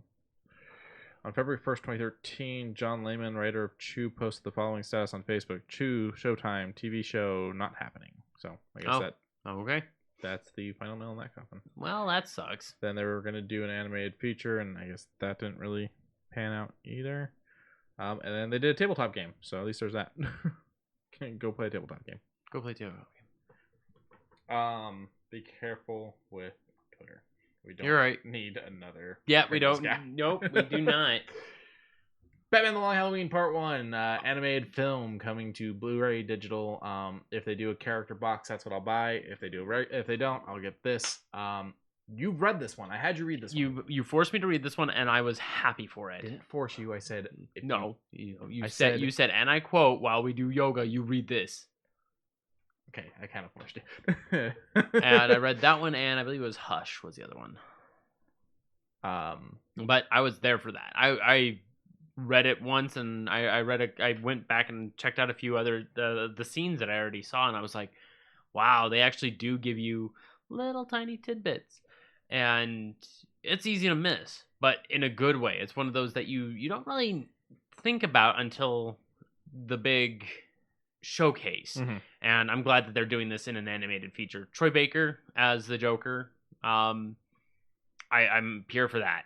Troy Baker loves destroying his voice just to make people happy. Chat's going nuts about the Pringle Man. We're not doing no dang dare Pringle Man. Dimmadome? Doug Dimdome over the Dimsdale Dimdome. So now the interesting thing about this is Batman in this is voiced by Jensen Ackles. You guys would know him as Dean Winchester in Supernatural, or Red Hood in Under the Red Hood. Is he really? Yeah. So Robin has now become Batman. Oh, nice. This one also predates all Robins, doesn't it? I don't remember if there's a Robin in this. I don't think there is. I don't think there is. However, this one is not exactly canon. No, but one of those really it's a good story. It is a really good story. David Dasmalchin. I don't know how to say his last name, and neither do you. He's playing Calendar Man in this. More recently, you would know him as Polka Dot Man in the James Gunn Suicide Squad that's coming out, or he is the guy that's being interrogated by Harvey Dent in the alleyway in Dark Knight. Where is he? And then Jack Quaid as Alberto, one of the mafiosos. And then you got the normal, Fred Tatasciore is Solomon Grundy. Normal people you expect to see in voice acting gigs. But I think this is going to be great. The artwork looks good. Troy's doing a great Joker. I'm pretty excited for this one. The release date for this one is June, I think is what it was. June 22nd. Yeah. Chat says Troy Baker second only to Hamill, which is saying something. Yeah, he really is one of the only people I've ever when he came in to do Joker in Arkham Origins, I almost didn't believe that it wasn't Mark. He does an amazing Joker. He also does an amazing Batman and Bruce Wayne, so that's also really interesting. So okay, all's good. All's good. Cool. I'm excited for this one. The DC animated stuff does pretty good. Oh yeah. The only one that I still need to kind of watch, but I'm afraid to, is Justice League Dark. I watched the first one. It was actually pretty good. Oh, is it? Yeah. It's Constantine and all that, so it's the goofy, dark, satanic, but with a lighthearted feel. Yeah, it starts with him playing a poker game against demons. Okay. I remember seeing one scene and actually getting a lighthearted chuckle of I don't know who was talking to Constantine, but there was a moment where it was like, oh man, you and her, and it's over to Harley Quinn, and Constantine goes, Harley? No. And then it goes over to this shark woman, and she gives a wave, and he's just like, oh no. And I'm like, that's funny. That is fucking funny. Yeah, no, Justice League Dark was actually pretty good. You had Zatanna in it, Batman, John Constantine, of course. Blood was in it. It was a pretty decent one. I didn't watch the sequel, which I think was a Justice League Dark Apocalypse. No, what was it? Justice League Dark. Shit, what was it? I don't know. But Constantine's always a fun character. Also, there's the fact that Constantine is the character that'll sleep with anyone and anything, and I mean that. Yep. Anything. Which always makes for really interesting stories. It'd be haha funny. It was Apocalypse War. Okay. There's also another one. I can't remember the name of it right now, but there's another DC animated that's pretty good. It's got this great back and forth between Batman and Green Lantern. They're walking through the sewers, and Green Lantern's asking him all kinds of questions, and he calls him True Blood at one point, and he's like, "I'm not a vampire," and he's like, "Really?" He's like, "Yeah." And so he names a couple of more things. He's like, "No." He's like, "You're not just a guy in a suit, are you?" And Batman just kind of smirks. And then he at one point holds up Green Lantern's ring. He's like, "So how does this work?" And Green Lantern's like, "What?" And you see his suit go away, and it's just Hal standing there now. And he takes it back from him. He's like, "You won't do that again." And Batman just goes, "Unless I want to." Batman is one of those interesting wild cards that he knows he's the smartest man in the room, but he doesn't care. Like, he's like, I have my own agenda. I have my own things I could be doing. Yeah. But, like, the betterment of the world seems to come first, and I'm already way over my boundaries because I'm just a dude in a suit. Like, I'm a detective. I'm not here to be a superhuman. You guys do that. Mm-hmm. I can tell you how to do that, but that's not my place.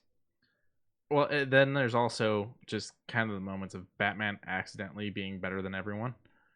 There's in the Justice League cartoon, he dodges Darkseid's Omega Beam, and Darkseid's like, "No one's ever done that before." And he goes, "Let's see if you keep doing it," and shoots another one, and Batman's just fucking all over the fucking place.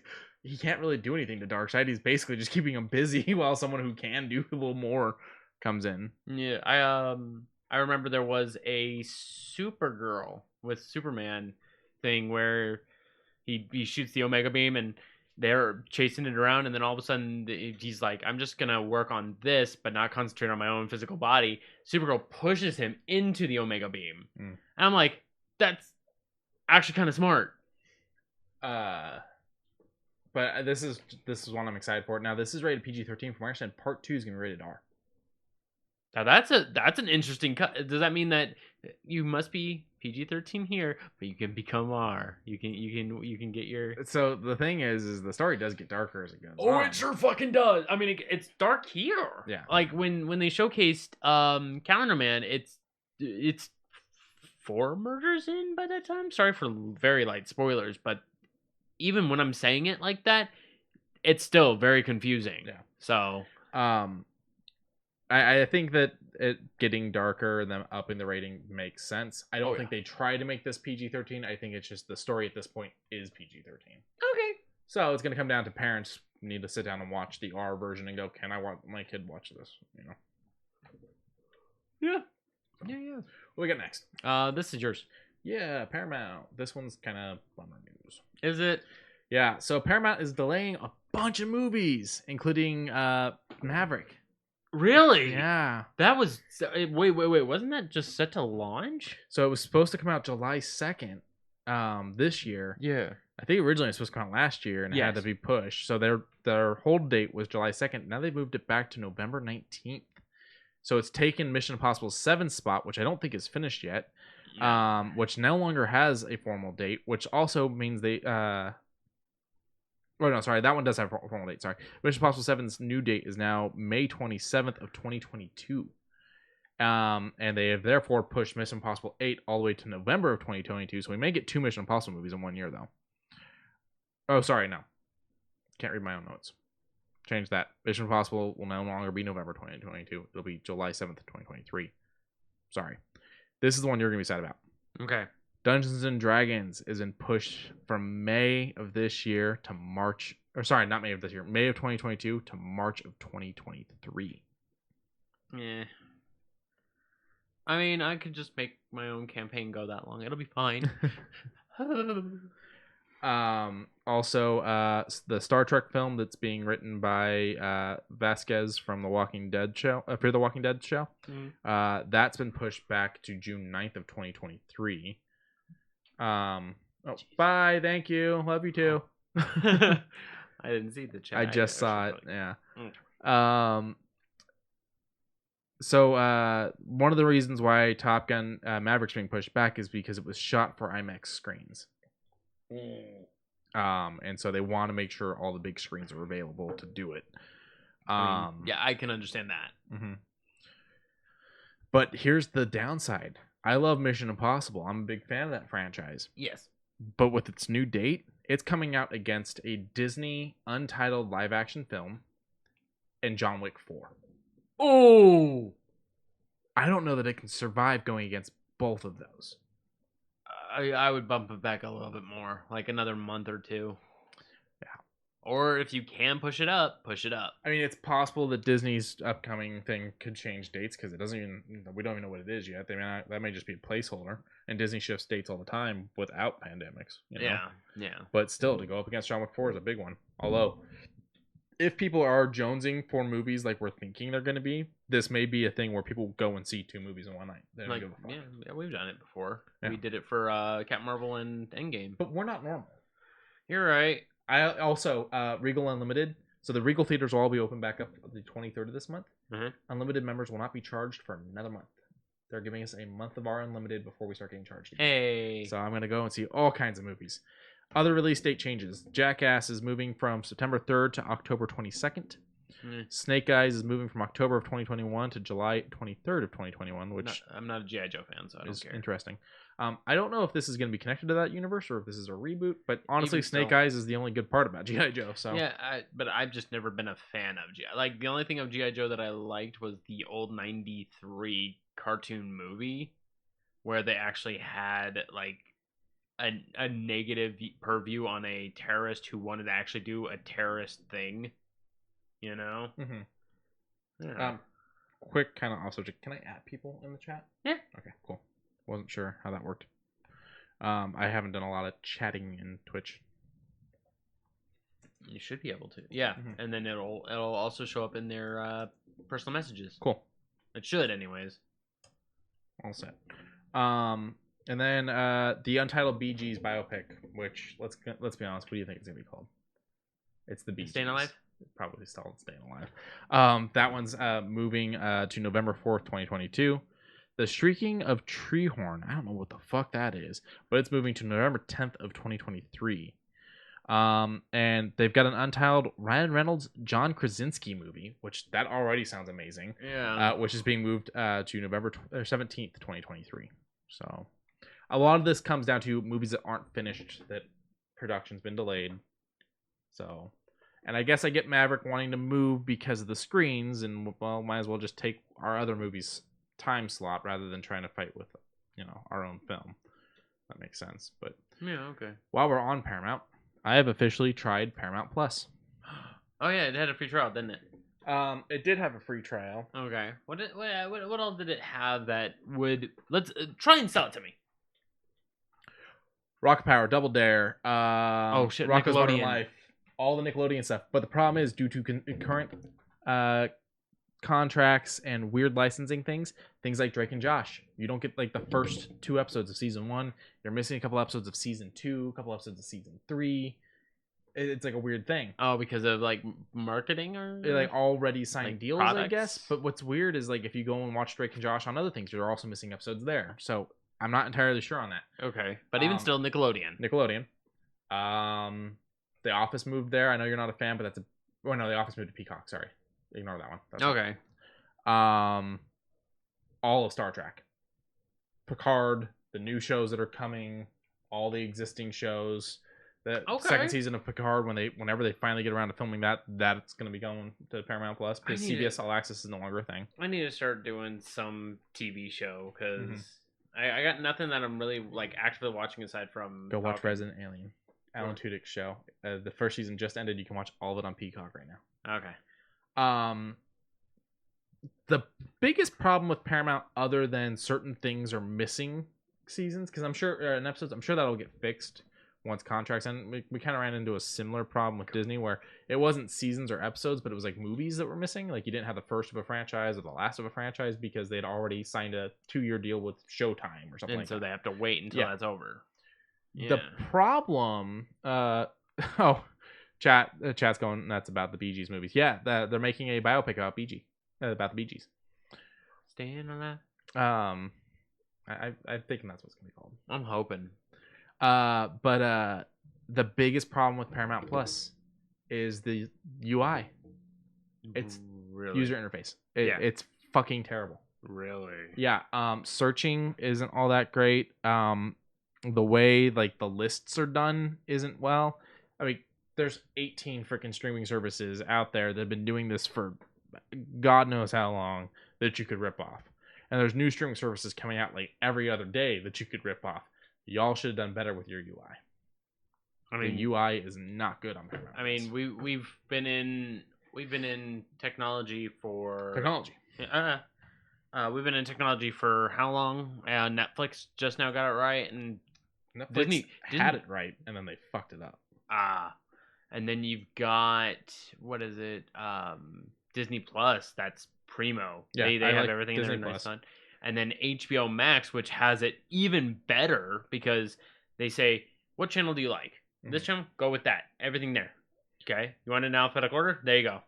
So one of the big things that's nice about Paramount Plus though is you get BET, Okay. you get MTV, and you get Smithsonian Channel.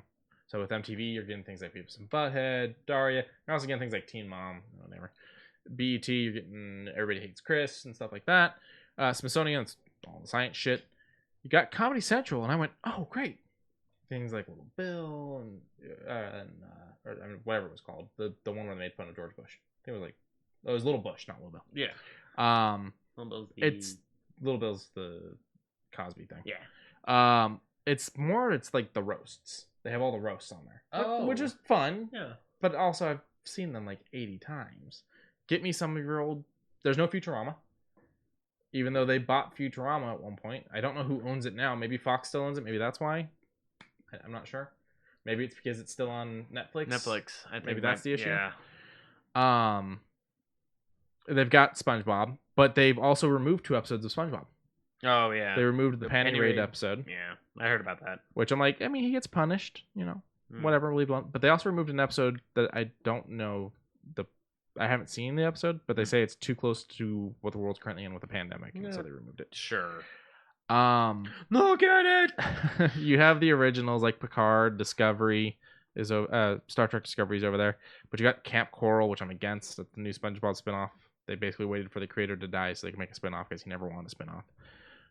You have The Stand, which I'm not going to watch because I don't like Amber Heard. But they also have sports, so if you're into soccer, that's where you can get your soccer. You can get some of your NFL there. They have news, which is interesting because they have like the CBS news. They have CBS This Morning, 60 Minutes, all that stuff.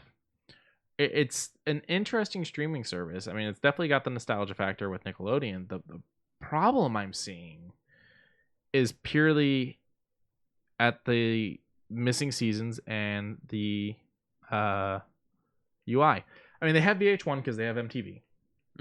So they have a couple of like the behind the music type of things, but they didn't do the like I love the 80s, and they didn't do all of the face the music, behind the music things.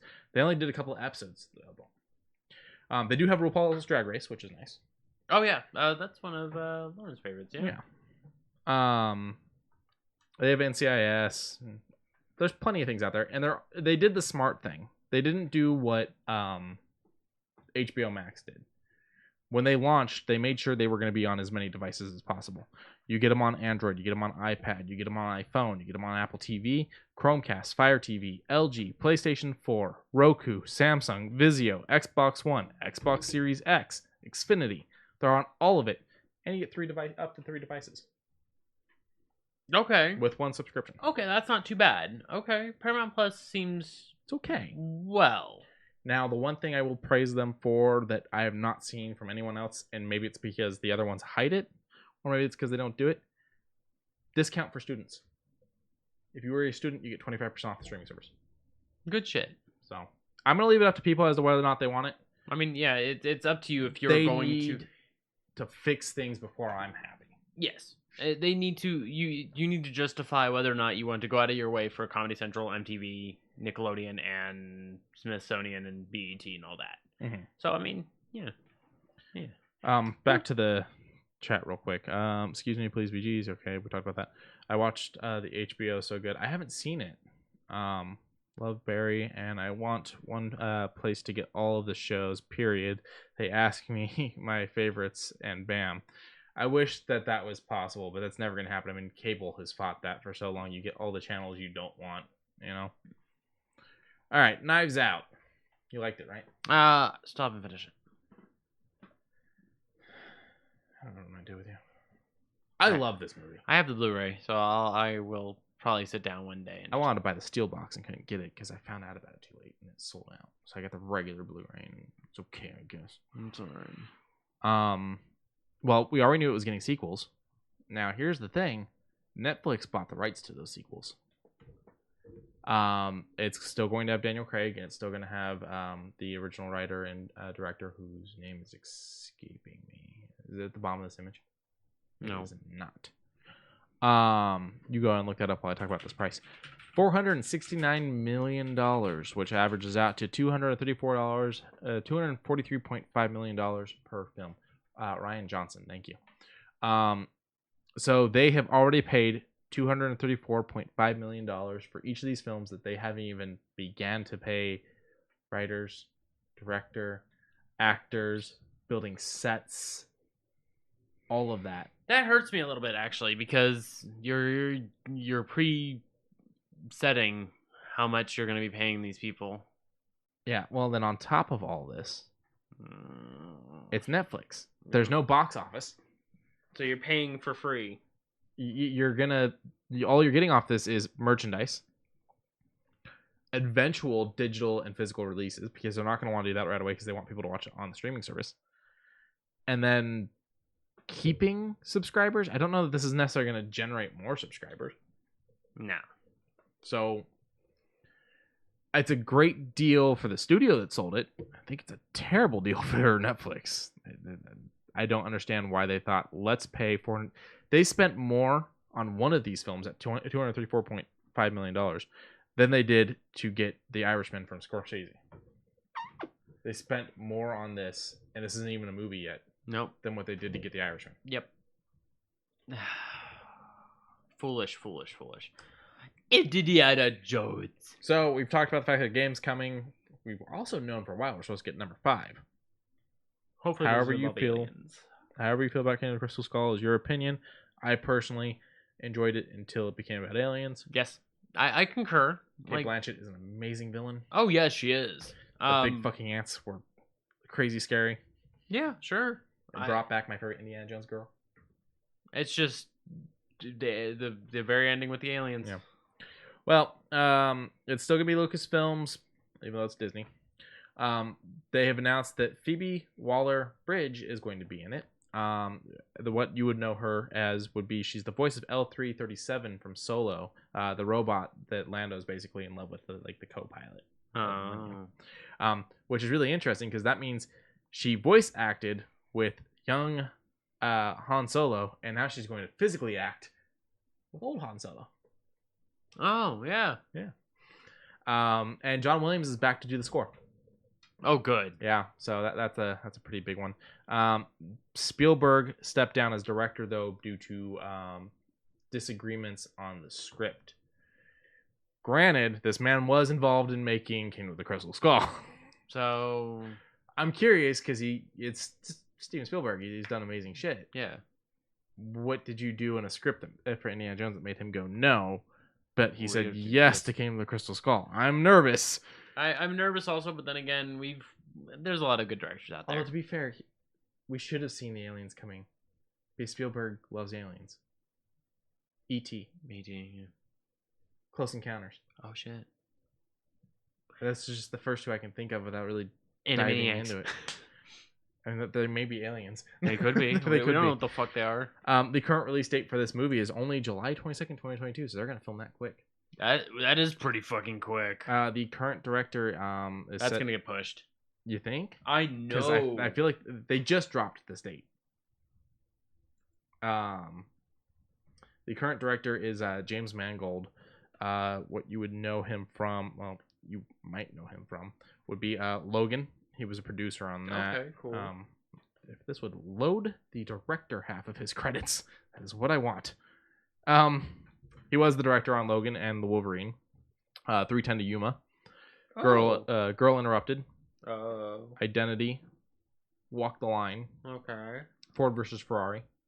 I haven't seen that one, so. But Night and Day, it's a Tom Cruise one. He's got some pretty good movies under his belt. He's a pretty good director. And he's got a few things that are set to come out that haven't actually released yet. So I don't worry about him as a director on this film. The script is what worries me. So the screenplay currently is being written by Jonathan Kasdan, who wrote Solo. So that's kind of one of those things. He's already done kind of a Harrison Ford thing, Lucas Films thing. Interesting. His other big writings would be he wrote on Dawson's Creek and Freaks and Geeks for a while. So, I don't know. I'm gonna. I want to see a trailer. Yeah, let's see a trailer. We'll see a trailer, then we'll make. Let's be honest. I'm gonna fucking go watch it anyways. I went and watched it. I own Kingdom of the Crystal Skull, and I got it after seeing it to finish my Indiana Jones collection. So, I'm gonna watch this movie. Yeah. I'm excited to see where it goes. I'm excited to see who Phoebe will play. Yeah. I don't think she's gonna be a love interest. No. She's probably just gonna be a nice, interesting character, though. Kind of hoping she's the bad guy. I'd like to see her do that level of things. All right, let's talk about some adult toys here. No, not those kinds. Not those. Hasbro has a section called Plus, which is where they're really Pulse. Oh, sorry, Pulse, which is where they're really expensive, but high quality toys are. Mm-hmm. This is the section I do believe that brought us the talking Deadpool head. Oh. They brought him back. They brought back Zoids. Cool. So yeah, go get yourself some Zoids. Those are pretty cheap too. Oh yeah, $30 for the pretty good looking quality. Cool. Sorry. No, you're fine. So the first thing we got on this list is they just announced the Marvel Legends Doctor Strange Eye of Agamotto, or as Lauren likes to call it, Agablog. The Eye of Agablog. Now this thing does open up. And it has the Infinity Stone inside. It glows. It's got the necklace piece, and it's also got a stand for it, and it's only $50. Limit one per customer. It's pre-order right now. Wow. Yeah. It's very nice. I think it is a cosplayer's dream. Yeah. Yeah. It's plastic. It's plastic. But it looks pretty good. It's plastic. It has a battery thing that you just turn it. Oh. But I think the batteries have like the gem glows. Oh. I mean, it shows the gem glowing outside, but I don't think it glows outside. I don't think it glows outside. So this is the first thing on the Pulse that I thought was really interesting. The next one is more for the true toy collecting nerds. So, can you scroll up just a little bit so I get the right name right? All right, so this is the Star Wars, the Vintage Collection. I want to make sure I have that right. They're 3.75-inch figures.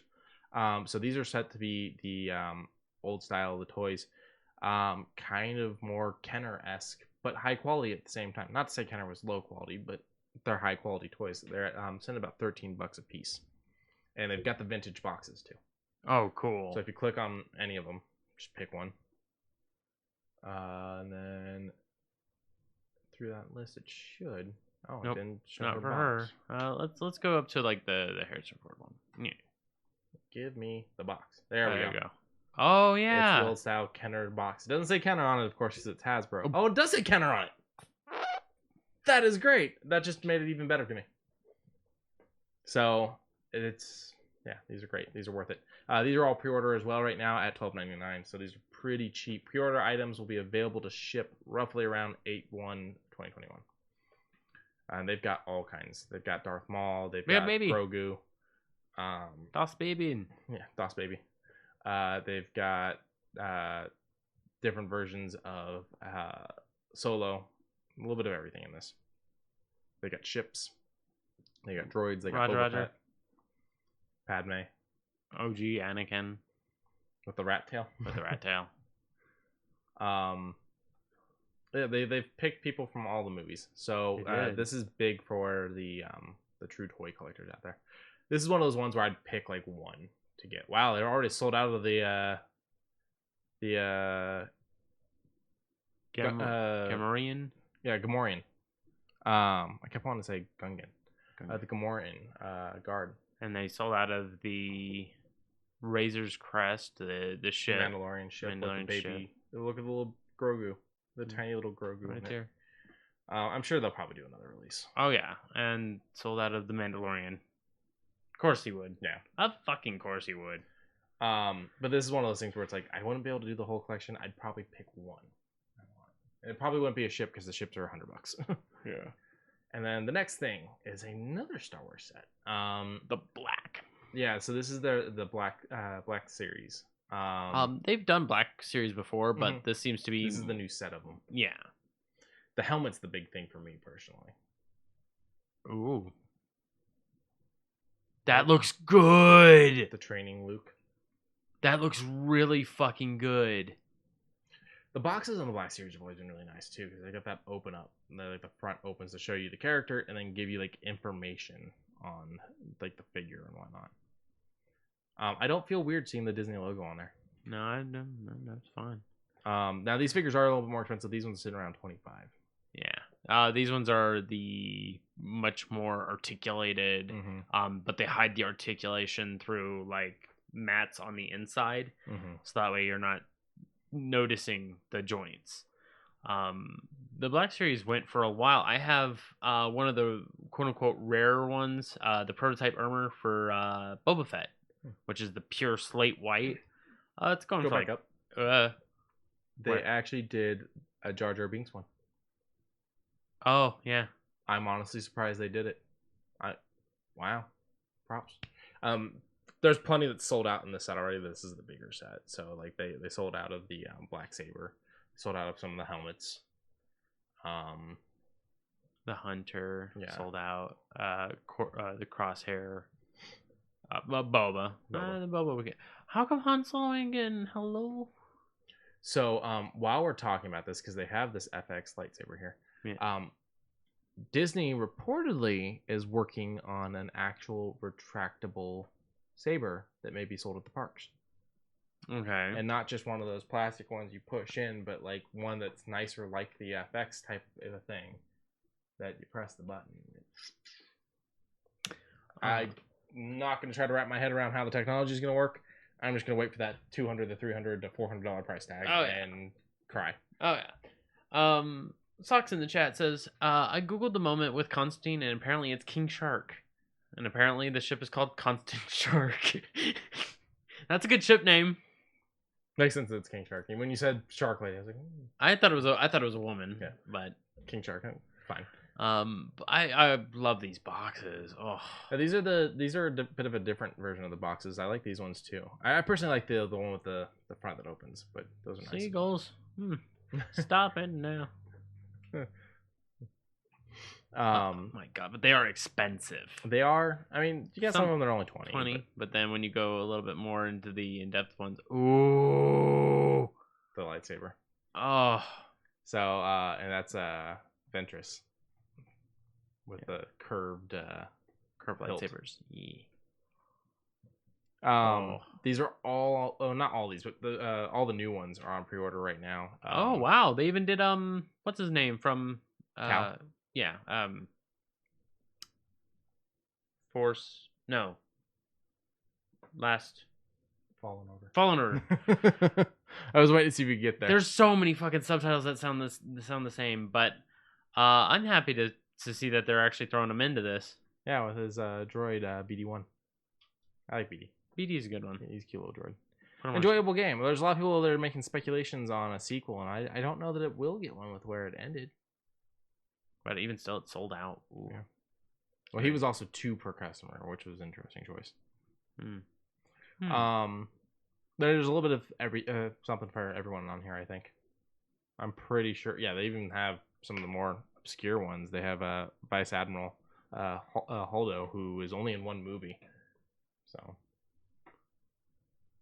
I like that one. Kylo Ren actually stopping the blaster bolt. That's really interesting. Wow. Yeah, pretty big set. Pretty big set. Very big. I'm sorry. Yeah, I went quiet. I'm sorry. Let's move on though to the biggest ticket item on here. The Transformers, robots in disguise. Auto converting Optimus Prime. He is $700 and he's officially sold out. The fuck? So he starts out as the truck, which he lights up, and I think he makes noises. If you click the first one, it's got a nice shot of the headlights facing you. There you go. So you can command this with your voice, and he will transform. Instead of you having to sit there and pull all the things and whatnot, this will transform for you. Not that pulling the things isn't fun. No, but having it doing it on its own is super. Yep, oh, there it goes. Look at that. Anyone that is listening, you've got to either grab our live stream or find this on the Hasbro Pulse website. He full on transforms, and then he strikes poses and stuff. Autobots, roll out. And He actually can say it. I saw that on the app. yeah, he has a companion app that you can control him, and he's got sayings and whatnot. They're saying it's pretty good materials. He's not just plastic. And from my understanding, he comes with a case with protective foam so that you can transport him safely to places. 60 microchips, 27 servos. His chest opens up and everything. Oh my god, look at that. So in the chat they say, Jesus, for $700 you better bring me my coffee. I'm pretty sure if it wasn't for the fact that he's too small to hold the cup, you practically could with this thing. This thing does a lot for that $700. He walks. And the Pulse prices are pretty fair normally. This isn't like something that they went, let's see if people will pay it. People have fucking paid it. Yeah, people have paid it. But they put work into making this thing. This is one of those things where I would love to have one of these. I just could never justify spending the $700. Yeah, there you go. There's the foam. I could never justify the $700. But you better believe that if, I had a rich friend that went, hey, I bought this for you, I'd be like, oh, you didn't have to do that. Oh my god. Yeah. Like, it would be one of those things like, oh, you didn't have to. I can't believe I got one. Oh my god. If you want to just click on the Pulse's website and see some of the fun stuff they have, they got Ghostbusters. That's a My Little Pony Ghostbuster. I don't like that. I'm not a brony. Goes. The actual wand is amazing. It's $100. I think it's to scale too. Intensify, activate, and then a few other switches. Slow blow. This is one of those things where it's like I'd buy it and I'd put it on like the movie shelf with the movie set. Yeah. One thing I don't have. Did you see the teaser they dropped for Afterlife? Because that's, now that theaters are opening back up, they're finally going to release Ghostbusters Afterlife. They dropped a little teaser. No, I did not see the teaser. So it is Paul Rudd, because he plays the teacher in it. He's buying ice cream for some reason. Him and Baskin Robbins again. And he hears people hear someone like scream in the grocery store and kind of looks over. Okay. And he's walking through and he finds like one of those syrups you put on top of ice cream. He's like, oh, okay. And he grabs that. And then he notices something moving on the shelf and he comes back to it. It's a little package of Stay Puft marshmallows. It's moving. And the package rips open and a little Stay Puft marshmallow guy climbs out and walks up to the edge. It's all cute. And he's like, oh, and he goes to poke it and it bites him on the finger. He's like, what the hell? And then a Roomba runs into his leg with a bunch of little Stay Puffs on it. And it cuts to like all these little Stay Puffs around the store partying. And one of them's got like two of them on a skewer over a grill. And like they're smiling the whole time. And then like one of them's like laying on a graham cracker with a piece of chocolate that they're melting down on them. The store is being ransacked by mini Stay Puft marshmallows. And it's amazing. Okay. Also, you have a question in chat. Q, sorry, but which movie was the Godzilla one that might be bad but super nostalgic for you? So that is Godzilla 1998 with Matthew Broderick and Jean Reno. Yes. Also, Hank Azaria, voice actor from The Simpsons. To which comes the humble line of, that's a lot of fish. I don't know why that line bothers you so much. It bothers me because it's weird. It is a lot of fish. It is a lot of fish. It's a throwaway joke. It is a throwaway joke. You want to know the most 90s thing ever? It's in that movie. Go ahead. He went up to a vending machine to buy a disposable camera. And he paid with coins. Okay. That is the most 90s thing ever. Socks, you follow me on Twitter, so if you go to my Twitter page and you look at my tweets and replies, there's actually an image of my VHS tape on there. Or you go to the media section on there. Oh my god, it's a Sentinel! The Sentinel for the Marvel Legends series is actually pretty amazing. Yeah, the Hasbro Pulse section is a place where I can destroy my bank account. They also do things like this where like they were getting people to pledge for a game that was being made. So if you come up with a board game, Hasbro might be where you go. Yeah. You are the barbarian, the greatest warrior of all, but beware of magic, for your sword is no defense against it. You are the dwarf. They also have the back in stock section, which is nice. The exclusives, and then you can break it down by brands. Can you click on HasLab? I want to see what that is. That's what I was at. Oh, that was the pledging? It's active projects that they were working on. That's cool. I didn't realize the Sentinel was one of those. Yeah. Oh my god, really? Go back down. It's Jabba's sailing barge thing. Yeah, I poked at it. I didn't see it. Oh yeah. Sorry. That's amazing. So this was one of the big ones when these original sets came out. Kenner did one of the smartest things ever. So that's one of those episodes of The Toys That Made Us that you've got to watch, is the Kenner episode, because they actually talk about the fact that they couldn't make the toys fast enough, because Kenner was actually a smaller group and they sold inside of like Albertsons and stuff like that. They couldn't make the toys fast enough, so they actually got a thing where they sold an empty box and said that you buy this box, and we're going to eventually send you the toys and whatnot, and it's the display box for when you have the full collection. And people bought all of them. They sold out. Kenner sold people an empty box, and then we're able to fund making the toys and sending them out to the people. Okay, they honored it. They sent them the toys. I'm glad that they did, because they could have just been like, suckers. So the Transformers War for Cybertron. He is the biggest Transformer ever. I've actually seen this thing get built. It is massive. The voice actor for Donald Duck did a TikTok of him building it. This is the biggest Transformer ever. Where's the size? Is there a size? Well, I'm sure there's got to be. Scroll down further, see if they say it in any of that down there.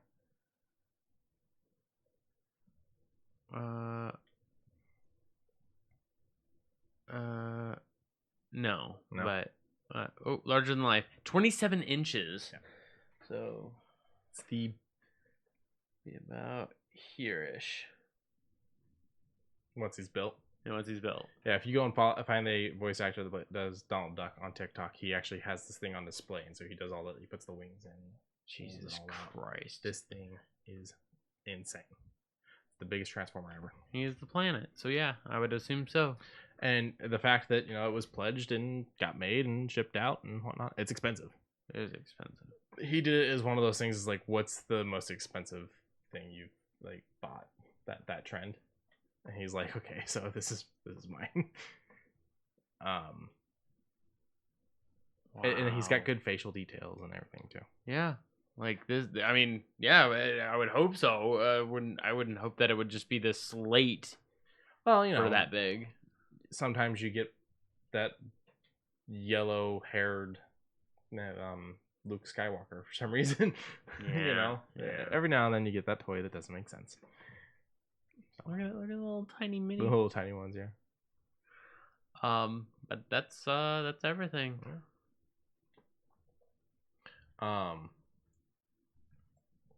So next week, be prepared. We will be talking about, and you will get spoilers for Godzilla versus Kong.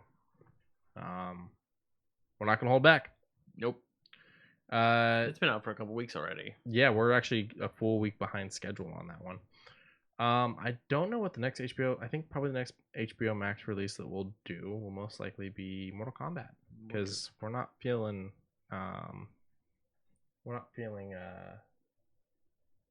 Space Jam 2. Oh no, I'm not. No. I saw the trailer and I was over it. I wasn't. I wasn't. I have multiple reasons why I don't want to do it. I wasn't entertained. That's it. Are you not entertained? Not really, no. The thing is, I wasn't entertained by that movie. So, I mean, Space Jam 1, good movie. Space Jam 2 looks fine. They put Space Jam 1 on HBO Max, and I'm just like, don't show me a great thing Before you show me a bad thing. Yeah, like, Yeah. I already own that movie both on VHS and Blu-ray. I got the steel box for Space Jam. I don't even need it on the streaming service anyways. I can tell it's gonna have the same heart as Space Jam 1. I just don't know if I want there to be that heart. I don't know that it's gonna have the same heart because it feels like it's more about the jokes and less about, hey kids, get out there and fucking play some sports. Yeah, sports. I mean, how many sports do we see? We see Michael Jordan play at least 3 different games in that: basketball, golf, and baseball. Yeah. Say what you will about his baseball career. Yeah, at least stayed active. Mm-hmm. Yeah. All right. Well, with that, make sure you like, subscribe, tell a friend, tell an enemy, follow us on Twitter, Instagram, Facebook, and make sure to check back in next week to see what we have to say about Godzilla vs. Kong. And thank you for being a friend. That's fine. All right. Bye, guys. everybody.